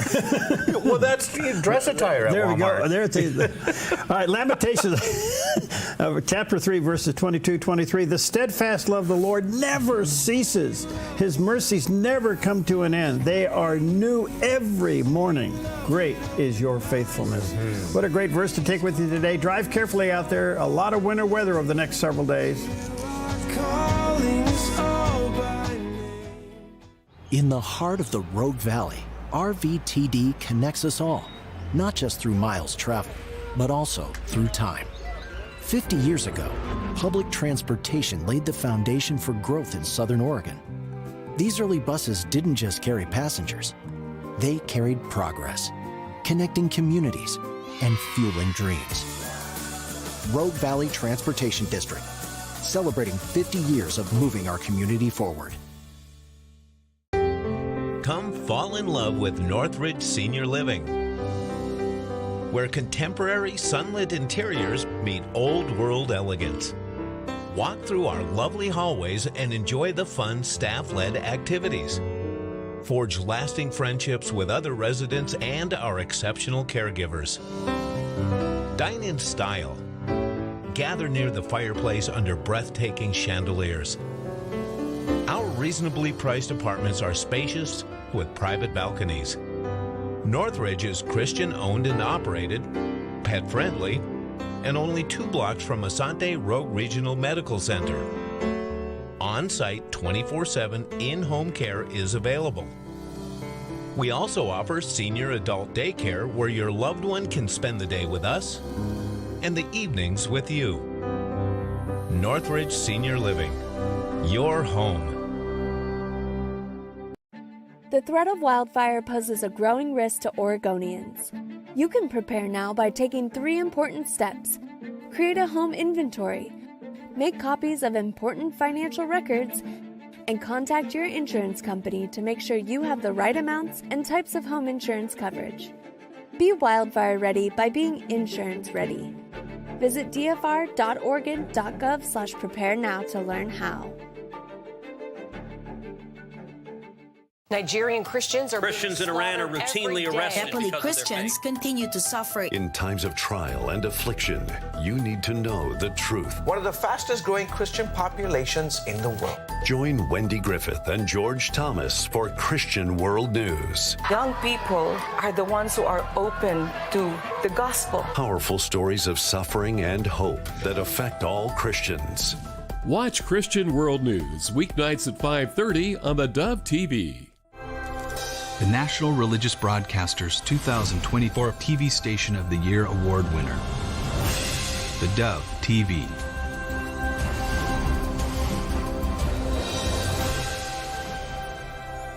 Would you like to know your faith better? Then join me for the John Ankerberg Show weekdays at 4 o'clock right here on the Dove TV. It'll be encouraging and informative.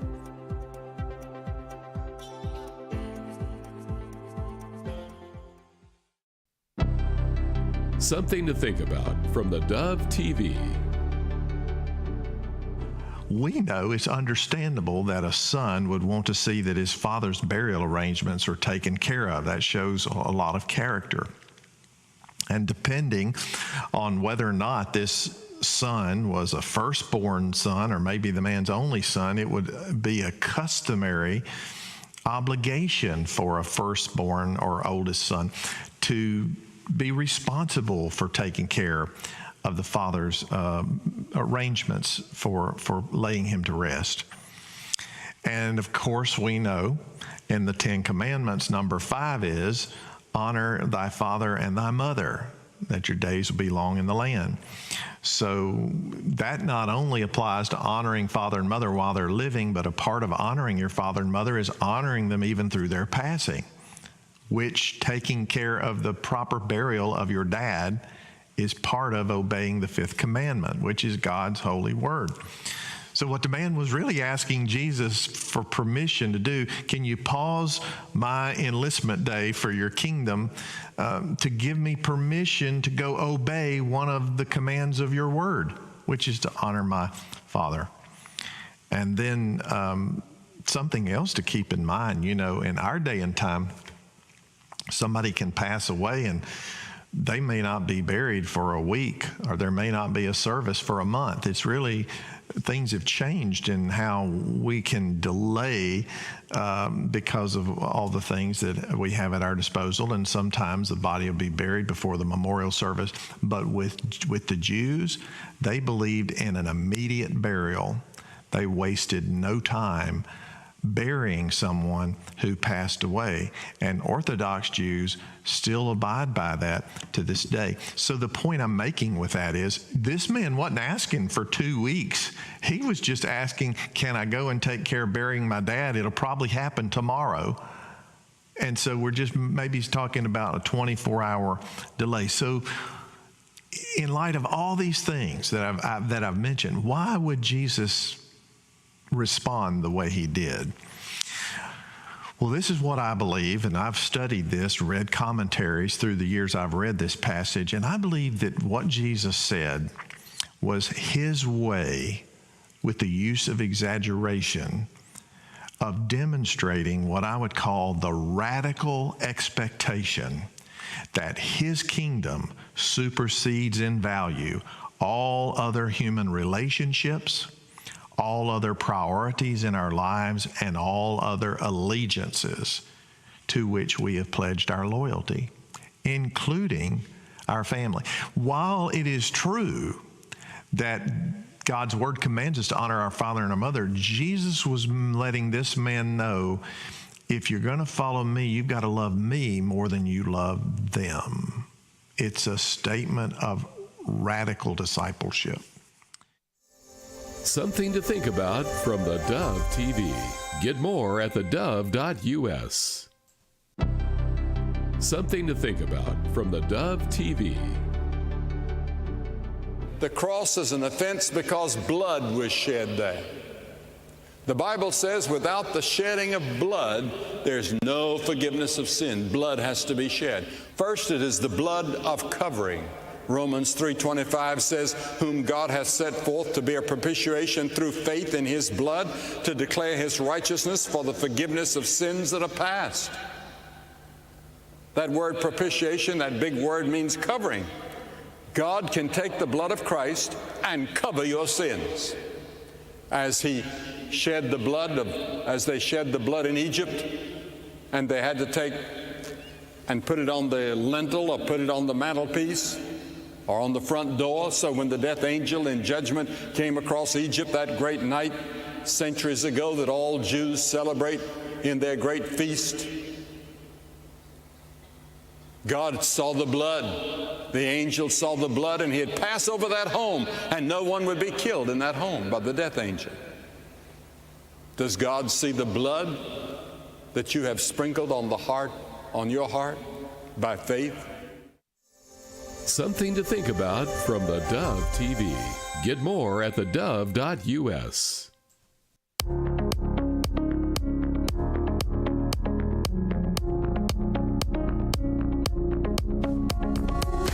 Okay, welcome back, and always an honor to have with us John O'Connor. I wanted to squeeze him in today because there's so much stuff. John is a former federal prosecutor, experienced trial lawyer, author of a couple of books called The Postgate and How Washington Post Betrayed Deep Throat, Covered Up Watergate, which began what we call today's partisan advocacy journalism. He's also served as the Assistant U.S. Attorney in Northern California, representing the United States in both criminal and civil cases. He does have a website, postgatebook.com, and you'll also find the follow-up called The Mysteries of Watergate. Very interesting. And what's so fascinating about these books, history has a way of repeating itself.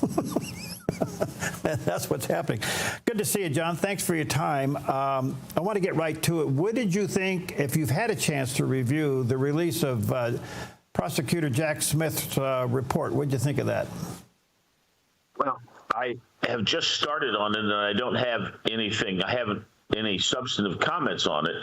But except that what's happening here, Perry, is that prosecutors are not supposed to give evidence out to the world of subjects they have not indicted or as to which they have dropped a case. You can't say, well, I indicted Perry, and I'm going to drop the case. But let me tell you why I indicted him, because he's a really terrible guy, and here's all the evidence we have. That evidence was gained under subpoena. It was gained under confidential grand jury processes. People were forced to give up information that they otherwise wouldn't give up. And now you're spreading it out to the world in a partisan and half-baked fashion. He's not going to be telling the whole truth. We know that. That's what's so terrible about this. It really is something that nobody really thought about when they wrote the special counsel statute, because all over the country, it's been a tradition among prosecutors.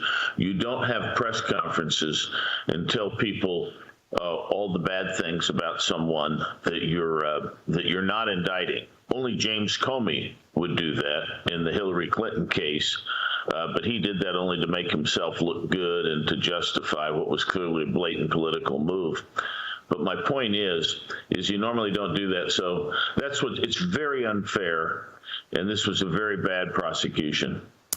I have not read it. I've only read about it, so I don't know if my interpretation is correct. I find it very interesting that Jonathan Hurley on Fox commented and said it seemed to be more of a defense report than a prosecution report. In other words, it defended Jack Smith for doing what he did more than it did telling about what he did.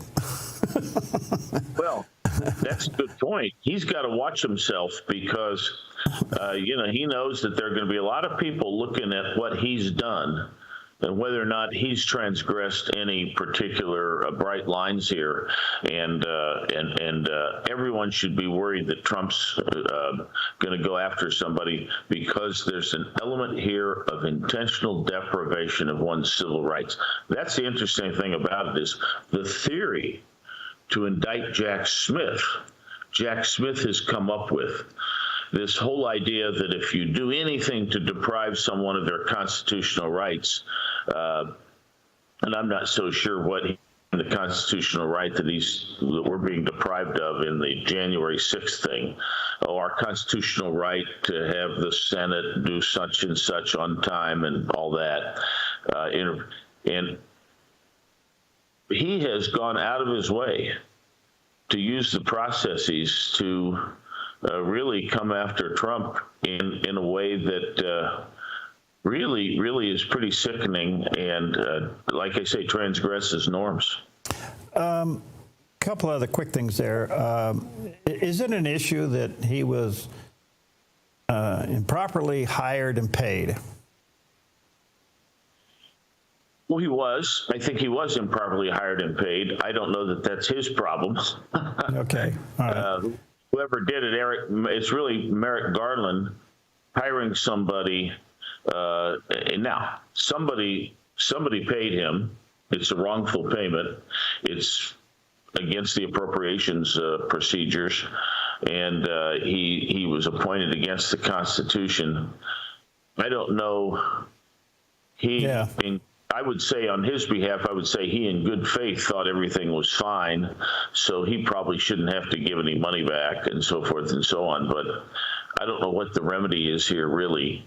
It is, you are right, Perry. Yeah. I mean, the other one is Mershon. As you know, he finally gave out the non-binding sentence to President Trump relative to the state there, the case in the state of New York. Obviously sets it up for an appeal. And he pre-announced that. How crazy was that? Well, I think he did it probably to avoid a lawsuit, the suit that actually was brought before the Supreme Court. Remember, one of the things the Supreme Court said was, one of the reasons we're not going to intervene by a 5-4 basis is that we're taking the court at his word that he's not going to go past this sentencing and impose any restrictions on the president past the day of sentencing, such as probation. Mm-hmm. If people thought he might impose a probation, even a probation or a sentence, but a probation is a form of sentence, then that would give the federal government standing, the federal courts standing to come in and intervene and make nasty comments about Mershon. So that's why he did it. And that's why the Supreme Court did not step in. They basically said, look, nothing's going to happen to him now. This is not going to interfere with his presidency in any meaningful way. And he'll have the chance to go through the process and get this thing reversed. I am hopeful that this thing eventually gets in the hands of a good federal judge, because you have a right to a collateral appeal over in the federal courts because there are federal issues involved in this. Mershon, yeah. Well, that would preclude going to the state appellate. In other words, you jump over that and go to the feds, right? Well, you can do both. Okay. You actually, sometimes people do that. Presidents will do that. They'll appeal their sentence in state court and they'll file a writ of habeas corpus. What I'm really getting at, Perry, is I hope some court doesn't simply overturn this. I hope that some court goes through and lists all the many, many terrible things that were done. This was an intentional hit job with no basis. I mean, he was telling the jury, I've got the instructions. He told the jury in so many words to find him guilty if A, B, or C happened. And A, B, or C, of course, weren't crimes, but also A, B, and C were clearly proven to have happened. Like, for instance, if you say that Michael Cohen aiding Trump in paying off Stormy Daniels is an in-kind contribution to an election and illegal, and then you say to the jury, now, if you find that Michael Cohen made an in-kind contribution, I instruct you it is an in-kind contribution. That's one of the things you can find as being the second crime. So how do you not? I look at those instructions and I say, well, would I not, if I were a juror, find that Michael Cohen did exactly what he did, which everybody knows he did. It's not a crime, but Mershon instructed the jury it's a crime. So you see, it's like saying you can convict Perry if you find the sun comes up tomorrow. If you find that's going to happen, then you can convict Perry. So, and there are other problems with the instructions. They were terrible. So I'd like somebody to go through and embarrass it, if nothing else, embarrass and shame Mershon and this fellow Matthew Colangelo, who came from D.C., who in turn is a messenger of Garland, who is in turn a messenger of Biden. And the whole dirty deal should be exposed, because that's what happened. Biden yells at Garland, and then Matthew Colangelo goes to New York. Well, John, just for the record, go ahead and get me indicted, because a little time off without my phone would be wonderful. We all need an indictment now and then. Maybe we can go to a country club, a prison, and we can place cards, Barry. Well, there we go. But one other point about Mershon, because he pre-released his decision on the sentencing, do you think that was done purposely to sway the Supreme Court to stay out of it? Oh, yes. Well, yes, and it worked, and they said it. Yeah, that's exactly why they did it, and that's exactly why the Supreme Court, at least why Roberts and Barrett did not join in. Okay. Otherwise, they would have joined in. As we speak, Pam Bundy is before the committee there, the Judicial Committee in the Senate for confirmation. I don't know if you had a comment on what happened yesterday with Pete Hegseth and then Pam Bondi. What do you think of her? Do you think she'll get confirmed? Well, she's an easy one. She'll get confirmed. She's dynamite. She checks off all the boxes and is really good. She's got experience. She's got competence. There's no way to cross-examine her. The New York Times came up with the idea that, gosh, she's awful friendly with business. She helps businesses thrive in Florida. That's really bad. But other than accusing her of trying to have businesses thrive in Florida and having a light touch on businesses, there's no criticism of her, and I don't think that's a criticism myself. Hegseth did fine yesterday. He was the one they were going after, and I think it's kind of odd that he went up first, because he's the one that is is the most vulnerable. I think he's going to do fine. I thought his questioners looked very, very shrill. They were mainly females who seemed to be after him, and it really is. And they were not good questioners. There are only a couple good questioners. Yeah. Well, I think it was obvious. It was theater at its best. Most of that stuff to be social justice driven had nothing to do with protecting the United States, and I think we kind of expected that, but I suppose he's going to get confirmed. I mean, you did have Ernst yesterday after all that saying she's going to vote for him, and that's kind of the last one he needed, so that looks good. All right, you're in California. There's a lot of talk that the fires down there are a complete meltdown of leadership. What's your take? Well, it is. I agree with Gregory Wrightstone that it is a natural-driven fire, and the question arises, what could have been done differently, even though there are many, many failures here. Warren Buffett said, when the tide goes out, you see who has their swimming suits on, and this government did not have theirs on, for sure. I would say the main accelerating problem here that could have been ameliorated would be clearing underbrush, and thinning some of these forests. The environmentalists have made that impossible. You have to have pretty much an act of Congress to go cut a twig now.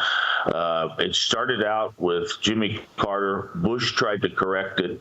The environmentalists got to him, and so forth. And now Obama's rule makes it almost impossible to clear brush on federal lands. Yeah. The environmentalists fight the Forest Service, and then in California, very little of our budget has gone to fire suppression. It's getting less and less every year.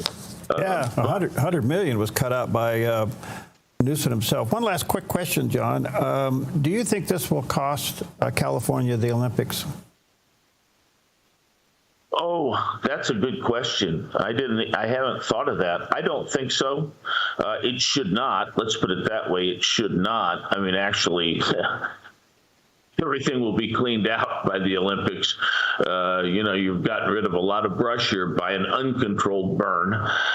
So at least that keeps the place safe for a while, just because it's so devastating what's happened. I hope not. I hope that they don't. So that's possible. I never thought of it. Okay, John, good to see you. Thanks for letting us poke into your morning. Let me say to our viewers and listeners, go to his website, postgatebook.com. There you can check out Postgate and also the sequel to that as well, and keep track of them. Thank you, John. We always value your time, and look forward to many visits, brother. Good to see you. See you.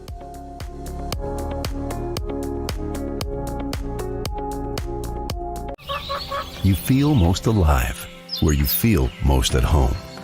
And this is living. Bobcat, the company that changed the way the world works, is coming home with a quality compact tractor built to match your quality of life. This isn't work you have to do. It's work you get to do. So get it done in a tractor that's all you. See your dealer or visit bobcat.com. Hi, I'm the SOS Alarm guy, here to tell you about a great deal. SOS Alarm will not only beat any internet deal, but will install the system too. So burglars, beware. SOS Alarm for security and beyond.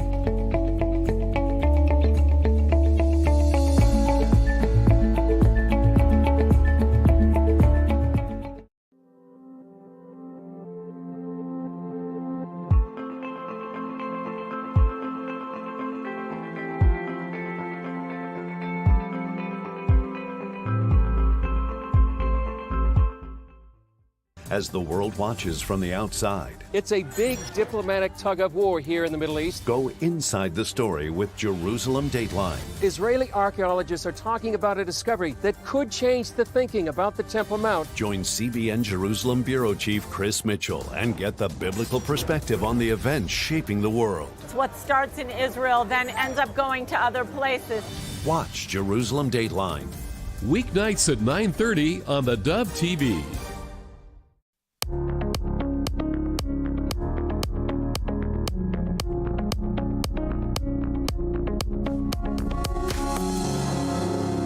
Well, welcome to Focus Today. I'm your host, Perry Atkinson. A lot in the news about the economy, and are we heading towards recession? Is inflation going up or down? Are the tariffs working? Are they a scare tactic? Are they a mistake? And the stock market seems to be on a roller coaster. Perfect timing, and I'm always honored when we have time to have Dr. Murray Sabrin with us. He's a emeritus professor of finance at Ramapo College there in New Jersey. He's the author of several books, including his autobiography, which, by the way, is a very interesting read. It's From Immigrant to Public Intellectual, An American Story, and it is a beautiful story. So you can check that out. He does have a website, Murray Sabrin, SABRIN.substack.com. Dr. Sabrin, good to see you, friend. How are you, buddy? Great to be with you, Perry. It's almost spring, so hopefully your neck of the woods will be having some good weather. Well, we're starting to see buds on trees, so that's a good sign. Well, listen, quite the ride on the roller coaster the last 2 days, and primarily triggered by tariffs. What's the professor's view? Well, tariffs, as you know, are nothing more than taxes on imported goods, and the importer pays it. So the question is, can importers pass on the higher cost to consumers? And the answer is, it depends. I'm not trying to equivocate, but it depends. If consumers really want the product that's being imported and prices go up because of the tariffs, they'll pay the higher price, but some people won't. So the retailer will suffer lower sales, the importer will have lower sales, and so this will adversely affect American businesses. So when the president says that tariffs are paid by foreign companies, that's just not true, unless, of course, the importer can say to the exporter, you're going to have to eat the tariff that we have to pay, and that may or may not happen. So the bottom line is tariffs are a dislocating phenomenon. In other words, they impact everybody in the supply chain.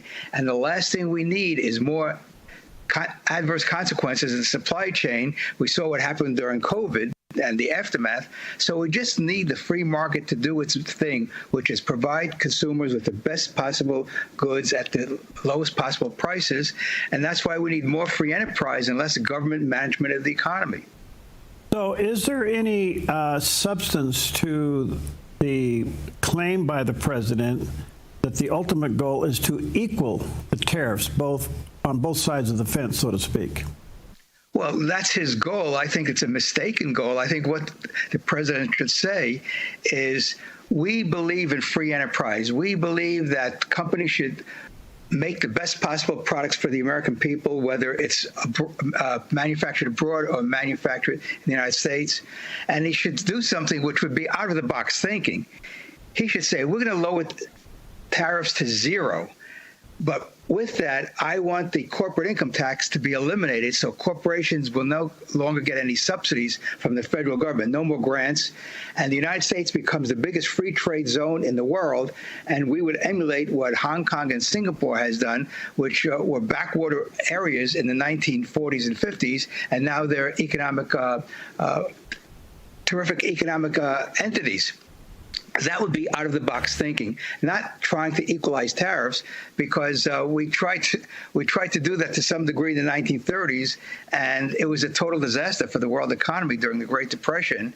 And Trump has this mistaken notion that since tariffs were the primary way that the federal government raised money in the 19th century, and the economy boomed from the end of the Civil War to the early 20th century, and tariffs were the main revenue raiser for the federal government. that should be what we should do now. Well, back then, there was no Social Security, there was no Medicare, there was no Medicaid, there was no $1 trillion of interest expense, there was no military-industrial complex. So if we get rid of all of that, then you could raise enough money for the federal government through tariffs and not have an income tax.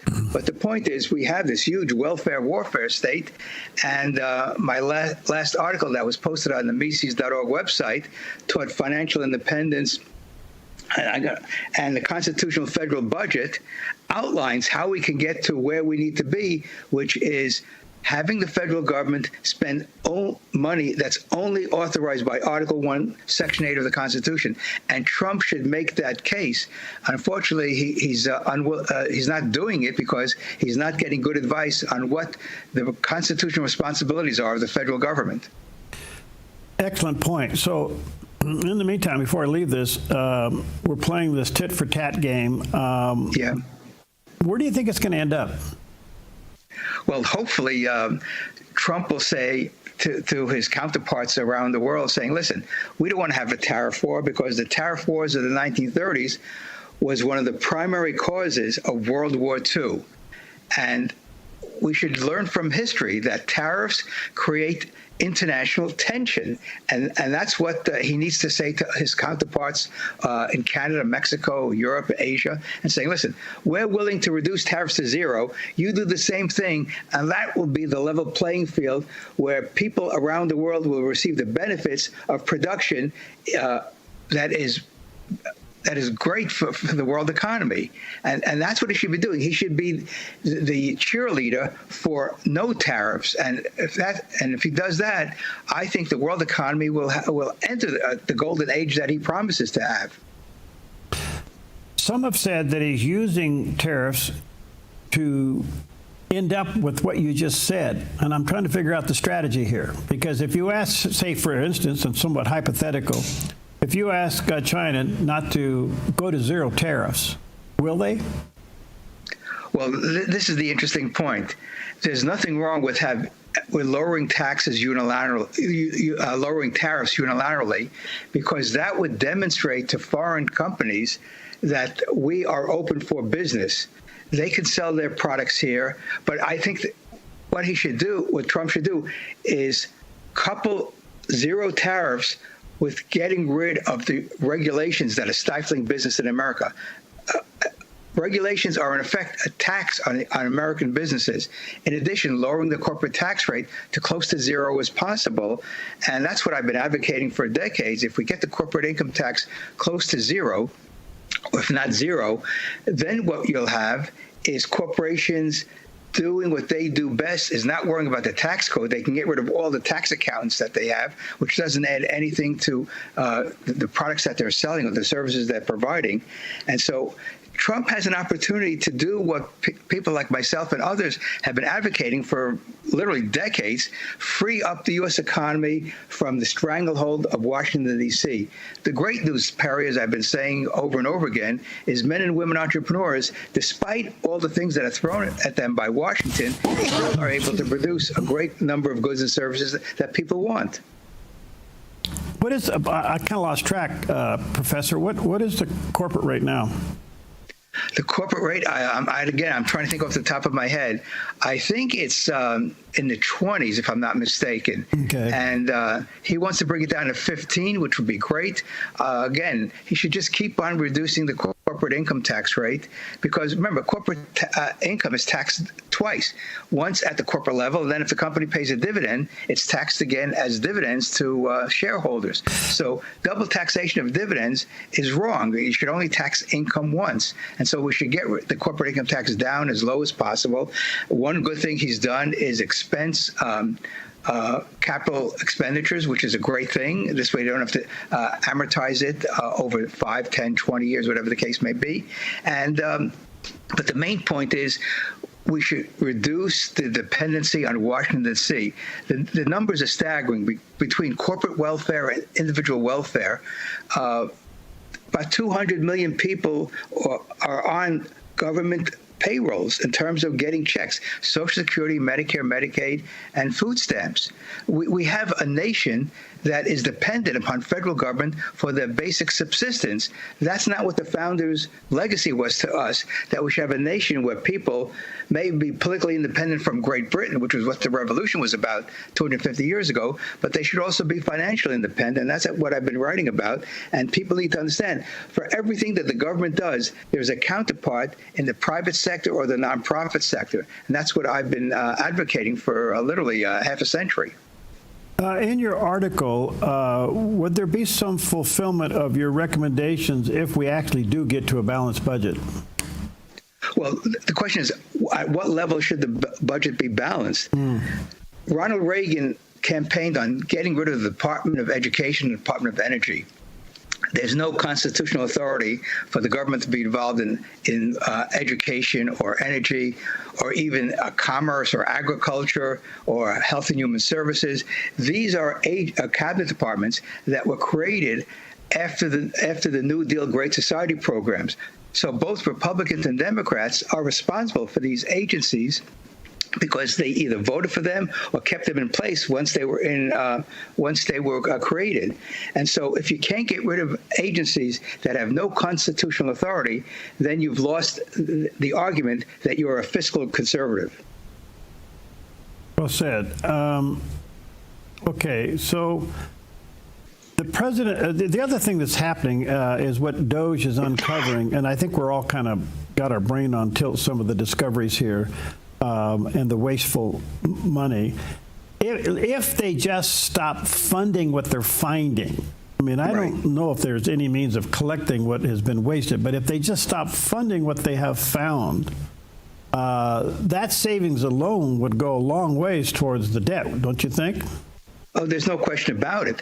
The key thing that I'm going to be watching, I think other people like me, is what will the 2026 federal budget look like, which begins this coming October 1st. That would be Trump's first budget as president in his second term. If he presents a budget that reduces spending in all these agencies, then we will be on the way to balancing the budget at a much lower level. Unfortunately, the president says he doesn't want to touch Social Security, Medicare, and Medicaid. Well, that's nearly $4 trillion in spending out of a $7 trillion budget. So most of the spending is there, plus the defense budget is too high, given what you need to protect the American people from any attack. Then you have the wild card, which is not so wild anymore. It's $1 trillion of interest on the national debt. That is such a mind-boggling number that interest on the national debt is the fastest component of the budget. It's growing at faster than anything else because we keep on adding debt every year and it has to be funded at roughly 4% plus per year. So we need to get the budget balanced. We need it balanced at a much lower level, and to pay down the debt is going to be very difficult because you're going to have to have surpluses every year in order to do that. One way of paying down the debt is, I think what they're starting to do is sell off government assets that could pay down the debt. There's last number I looked at, there's about $5 trillion that's on the government's balance sheet of things that they could sell, buildings, land, equipment, you name it. They can start doing that, do it in a very systematic way, auction it off every week, every month, and use that money to pay down the debt. So you need a plan. And the thing is, so I don't see a plan in the president's proposals that will take us from where we are today of a $7.2 trillion budget to a much lower budget that will be balanced at the end of his term. So he needs to make an address to the American people and say, listen, we have this budget, we have this debt, and both parties are responsible. He should put on his statesman hat and say, this is not a Republican or a Democratic issue. This is a philosophical issue. What do we want the government to do, and how are we going to pay for it? And if he does that from the Oval Office and has the charts and graphs to show that we cannot continue this welfare warfare state, I think people will applaud. Some people won't applaud on the Democratic side, but the point is he should address the American people saying, if house in order, there's going to be a lot of pain in the future, as other countries have seen. There may be a little bit of a crack in that, Professor. We have a federal building here in our backyard that's now on a list of other buildings to the tune of about, I think it's $8.6 trillion in federal buildings that they're going to auction off. One of them happens to be in our backyard, so we saw that. So it looks like the administration is looking into what you just recommended, and that's start getting rid of surplus buildings. That'd be great, because then you could have developers come in, build housing, because there apparently is a housing shortage around the country, and we could solve a lot of problems by converting a lot of these office spaces into quality rental space or condos or whatever they decide to structure it. But there's no need to have office space that's not used, that's utilized maybe 10%, 20%. And by downsizing the workforce, people can get jobs. There are 7.5 million job openings in the country. So people who are getting fired from the federal government can get a job in the private sector or the nonprofit sector. And they may not be able to earn as much. But the point is, we don't need as many people on the federal payrolls as we have today. All right, let me take a quick break. Always an honor to have with us Dr. Murray Sabrin. He's Emeritus Professor of Finance. You can check out his website, Murray Sabrin, SABRIN .substack.com. We'll be right back. Spring is around the corner and summer is on its way. With fire danger biting at its heels, flammable blackberries and underbrush will grow like gangbusters and sprout fire danger in no time. A wise property owner knows the best time to take care of fire danger is to extinguish it before it gets started. GMV Forestry, LLC can help you protect your property with adequate fire brush clearing to fireproof a zone around your precious property. With over 35 years experience, GMB Forestry LLC has the knowledge, experience, and all the equipment you need to get the job done right, offering a wide variety of services like mulching, field mowing, snow removal, driveway clearing, ditch cleaning, gravel delivery and spreading, driveway sweeping, logging, and more. GMV Forestry LLC does it all, and they do it right. GMV Forestry LLC, the team you can trust. 541-660-6445. 541-660-6445. Hi, Dad, father and son jewelry. Looking for engagement rings? Ovals, round, pear shapes, and more. All a third off at Father and Son Jewelry. And let's not forget about our fellas. With Lashbrook, you can have it your way. From plain bands, precious or alternative, thick or thin, we can add stones, engravings, and inlays. Lashbrook can do it all. Father and Son Jewelry. Your family jeweler since 1958. Visit Father and Son Jewelry, 5 generations of family in Medford.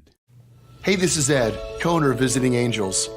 To continue to serve our seniors, we need more caregivers with a heart to serve. Our mission statement is honoring the art of giving, which means we honor you, the caregiver. We know it's our people that make Visiting Angels the best in-home care provider and a great place to work. Come be our next amazing caregiver. Give us a call or apply online. At Visiting Angels, we're committed to you because we honor the art of giving.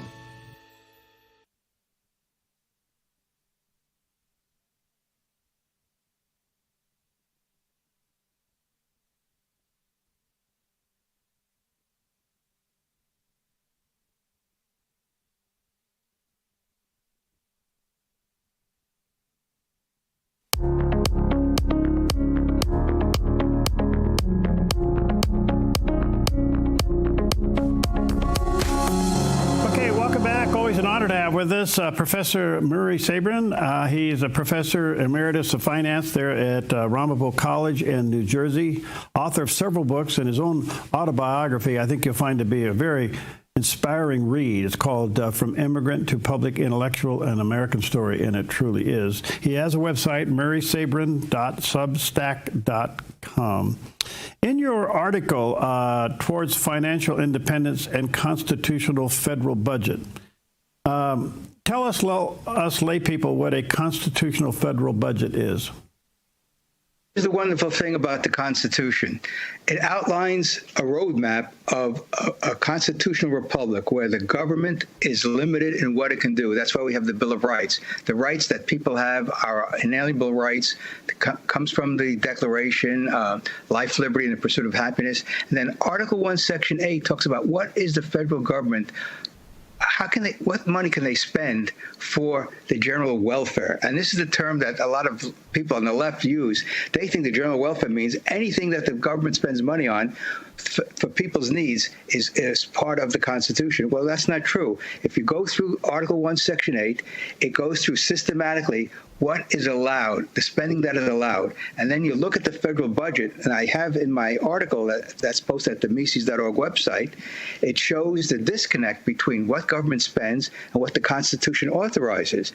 And like I said, the president should get on TV, address the nation, have charts, put on his professorial hat, be the explainer-in-chief, be the guardian of the Constitution, and say, listen, we can't do this overnight to get to a constitutional federal budget, but let's begin the process of making the country once again a constitutional republic, because most of these programs were not in place before the Great Depression.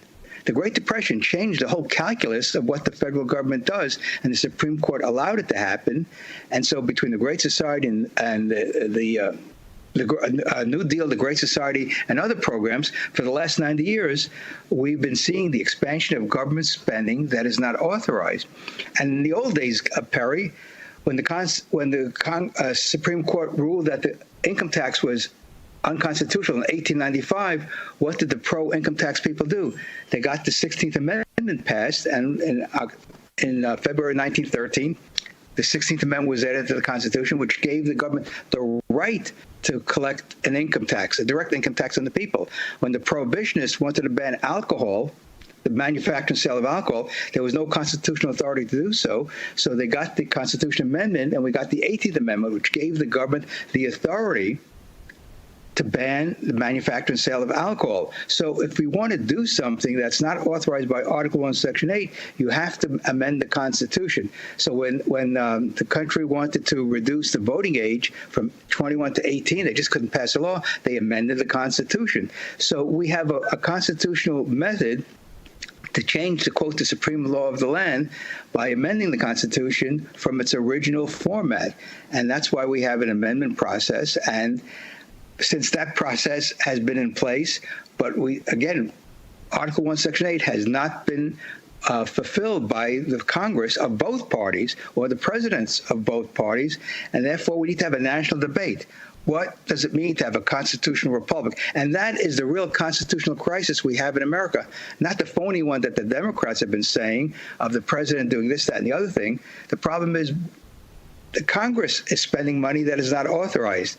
And if I were advising Trump, I would say, make an address to the nation that we need to have a constitutional republic that will give us a golden age. We just can't spend money we don't have at infinity.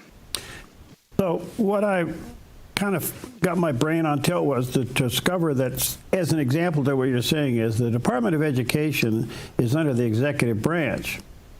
So it would appear that the president has the power to eliminate it, but the money is approved through Congress. So they're approving money to an agency that's under the executive branch that wasn't approved by Congress.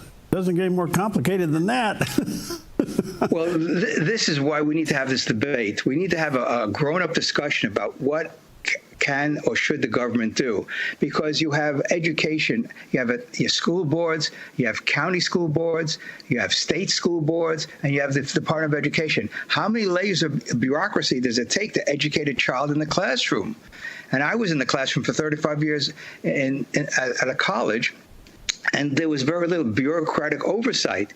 You had your Department of Finance, we had the business school, you had the college, academic affairs, then you have the State Department of Education, and that was it. Now, of course, the colleges get federal money, so they have to adhere to the rules of whatever are attached to the money that's given by the federal government. But the point is, we need to take all these programs and bring it down to its entity, which is schools, hospitals, and we can get rid of food stamps, we have food banks all over the country. We need to expand that and get the 42 million people that are on food stamps, off of food stamps, and let the local food banks help people in need. We have Habitat for Humanity. They could build housing, affordable housing for people all across the country, like Jimmy Carter did in his years. We have nonprofit health centers that can replace Medicaid. So, excuse me, the people that have enormous wealth. And in Barron's this week, they list the top 10 philanthropists in the country. I think Michael Bloomberg is number one with $3 billion. You have Bill Gates. You have Warren Buffett. You have all these people with incredible resources. They single-handedly can eliminate Medicaid, which would save the taxpayer $800 billion a year by creating thousands and thousands of nonprofit health centers across the country. And this is the model that I think the founders envisioned for this country, people helping people at the local level. And in the old days, it was raising the barn. People would get together in a rural community, help build the barn, and that would be it. No government involvement, no taxpayer money. It's voluntarism at its best. Do you think, just back to some basic pragmatics, the president campaigned on eliminating Social Security tax on Social Security and possibly eliminating the inheritance tax? I mean, they seem to be no-brainers, but they hit walls. What do you think will happen there? Again, he has to make the case that there's no reason that people who have accumulated wealth during their lifetime, which has been taxed throughout their lifetime, can give it to their children or heirs or whoever that may be on a tax-free basis. And that would prevent family farms from having to be sold in order to pay the estate tax on a family farm or stocks or anything like that. Warren Buffett has figured out his estate is not paying any taxes because he's donating part of his portfolio to the Gates Foundation and other foundations, so his estate will never be taxed. So again, there are loopholes for very wealthy people, people of modest means, and now the estate exemption is, I think, $13 million, which means that the average person will be exempt from the estate tax. But the estate tax is another example of how the government intrudes in private financial transactions, which should have no place in a free society. Isn't it interesting, Professor, that everything we're talking about today wasn't on the table a year ago? Mm-hmm. And today it's on the table, and it's very controversial. Just in an administration change of having a CEO-type president looking at every nook and cranny.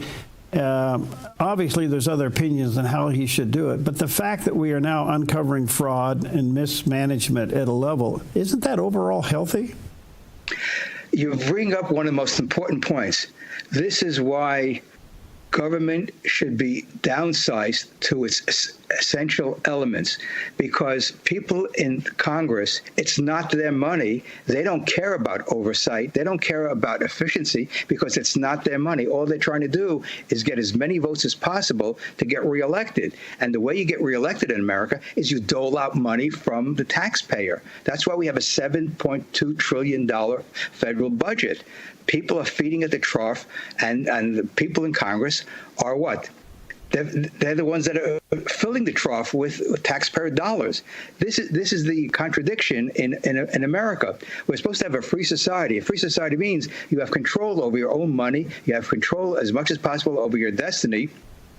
And the government should just leave you alone to do what you do best, which is develop your skills and pursue your happiness by making sure that your life and liberties are protected by the government, not the sustenance that you need.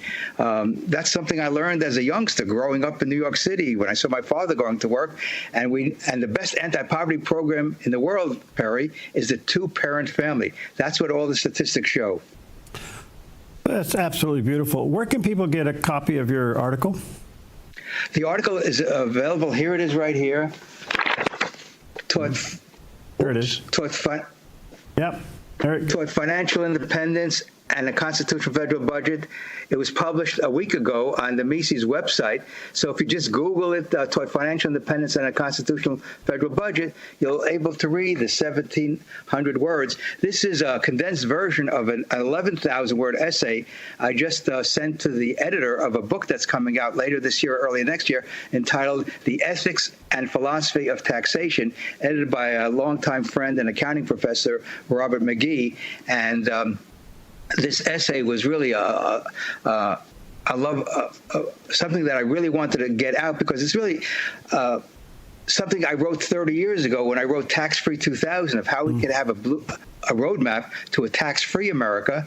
And we're starting to get that idea, because in Florida, Governor DeSantis wants to get rid of the property tax, which I advocated back in my 1995 book. And I also want to get rid of all the other taxes as well. So again, we need a roadmap. We need to have a debate. We need to have a civil discussion about what is America all about. It's not about dependency. It's about freedom and liberty and free enterprise and peaceful relations with other countries around the world. Well said. All right. MurraySabrin.substack.com is his website. You can probably Google Towards Financial Independence and Constitutional Federal Budget and get a copy of the article. Thank you, Professor. Always an honor to have you, sir. Look forward to more visits. Thanks, Perry. It's great to always be with you. Worried that inflation might burst your retirement bubble? I'm Michelle Slate. Lighthouse Financial shines guiding light on retirement, investing, and insurance. Helping you navigate the stormy seas of retirement, Lighthouse stands tall as a beacon of hope, offering you wise counsel and biblically responsible investing. Lighthouse Financial. Call us today, 541-494-1034. Thousands of satisfied customers make Jim Clark's Consignment Country the most recommended RV consignment lot on the West Coast. Even dealers recommend us. That success comes from dealing with only the cleanest pre-owned RVs at the best prices, no high-pressured salespeople, and treating customers with respect. And we've been doing this in the same location for over 40 years. Before you buy or sell your RV, see why so many satisfied customers recommend Jim Clark's Consignment Country. Family owned and operated at 1630 Rogue River Highway in Grants Pass. Arrested and sentenced to life in Turkey, Pastor Andrew Brunson almost gave up hope. I began to question God's existence. What gave him the courage to believe again? I had many questions for God, and I became aware at some point that God had questions for me. Andrew, are you going to love me when you don't see my love? Are you going to be faithful to me when you don't see my faithfulness? Friday morning at 11 on the Dove TV. Attention golf lovers and local supporters. Join Rogue Valley Habitat for Humanity's inaugural golf tournament Friday, April 25th at Centennial Golf Course in Medford. 4-person scramble with 9 a.m. shotgun start. $600. Get your dream team, the full VIP treatment, greens, fees, carts, prizes, tournament gear, and banquet tickets. Register by March 1st for our early bird special, a free team player pack worth $100. Time to show off those skills while helping local families achieve affordable homeownership. Register at roguevalleyhabitat.org or call 541-261-3520.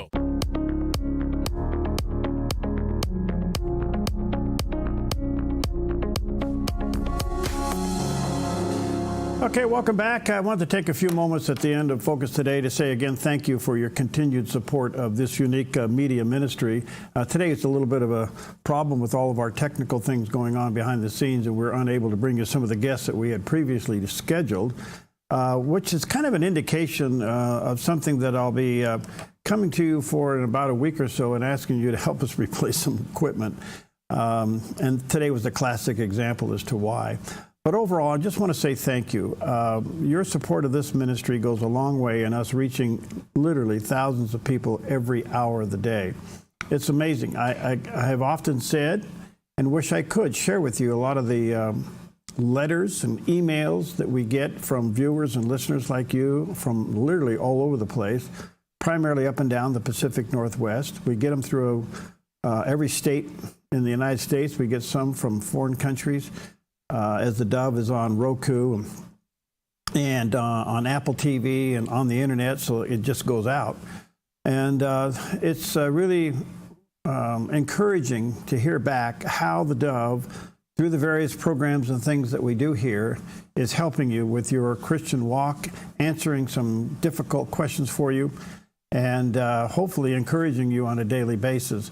One of the tools that we also provide is the Word for You Today devotional. And if you haven't received one of these, there's no obligation, believe me, none.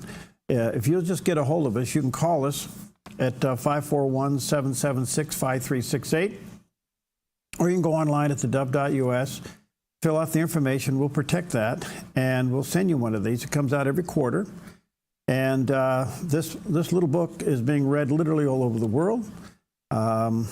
Millions are reading it in Europe. 11 million people today will be reading it in China. I can't tell you how that's happening, but it's happening. And we send several thousand out every quarter here up and down the Pacific Northwest. And if you've never had a copy, it's yours for the asking. All we ask is you just give us a call, go online, we'll send it to you. Our goal, we feel like the Lord has called us to be in your eyes with TV, in your ears with radio, and in your hands with the Word of God. And that's what happens. But most of the Dove's revenue continues to be about 84% comes from viewers and listeners like you. And quite frankly, we wouldn't be on the air if it wasn't for your faithfulness. And I just want to say thank you. And many of you for many years have supported the Dove. And believe me, we thank the Lord for your involvement and your partnership. So if you are led to support the Dove, I say it all the time, and I mean it. Don't take from your church. If you're a believer, you belong in a church. The Scripture is pretty clear about that. Forsake not the gathering of yourselves together. Find a good church, get in there and help and work and serve and be a part of that and support that ministry. Maybe the Lord's called you to be a part of another ministry, either within your church or outside of your church. Your support and your efforts should go there first. But if the Lord's calling you and maybe just encouraging you to be a part of what we do here, again, we appreciate whatever that may be. You can call us anytime. We can take those phone calls during a normal work week, or you can safely and securely go online at theDove.us. But in a week or two, we'll be asking you to help us with a spring boost, only because we're involved in a huge project inside here, and I'll explain that later. In fact, we'll show you some videos of what's going on here a little bit later. But in the middle of all that, like everything else, things get old and break, or the software changes, or companies quit serving and all that. And today was a classic example of that happening. So we had some equipment fail, and unfortunately that happened. So we'll be asking you to prayerfully consider helping us replace some of that. But moreover, we don't take that for granted. Thank you so very much in being a part of what we do here at the Dove. And please know that your partnership goes a long ways. In fact, only heaven will reveal the impact that it has. And I just want to say on behalf of all of us here at the Dove, thank you so very, very much. So pray about it. Feel free to give us a call, 541-776-5368, or safely and securely online at theDove.us. There's a picture of our landing page. You can click on that. That's all safe and secure. And thank you. Thank you for being a part of what's going on here at the Dove. God bless you all.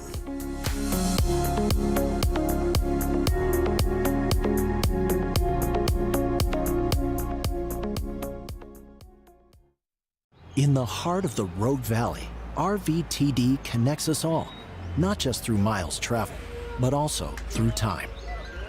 50 years ago, public transportation laid the foundation for growth in Southern Oregon. These early buses didn't just carry passengers. They carried progress, connecting communities and fueling dreams.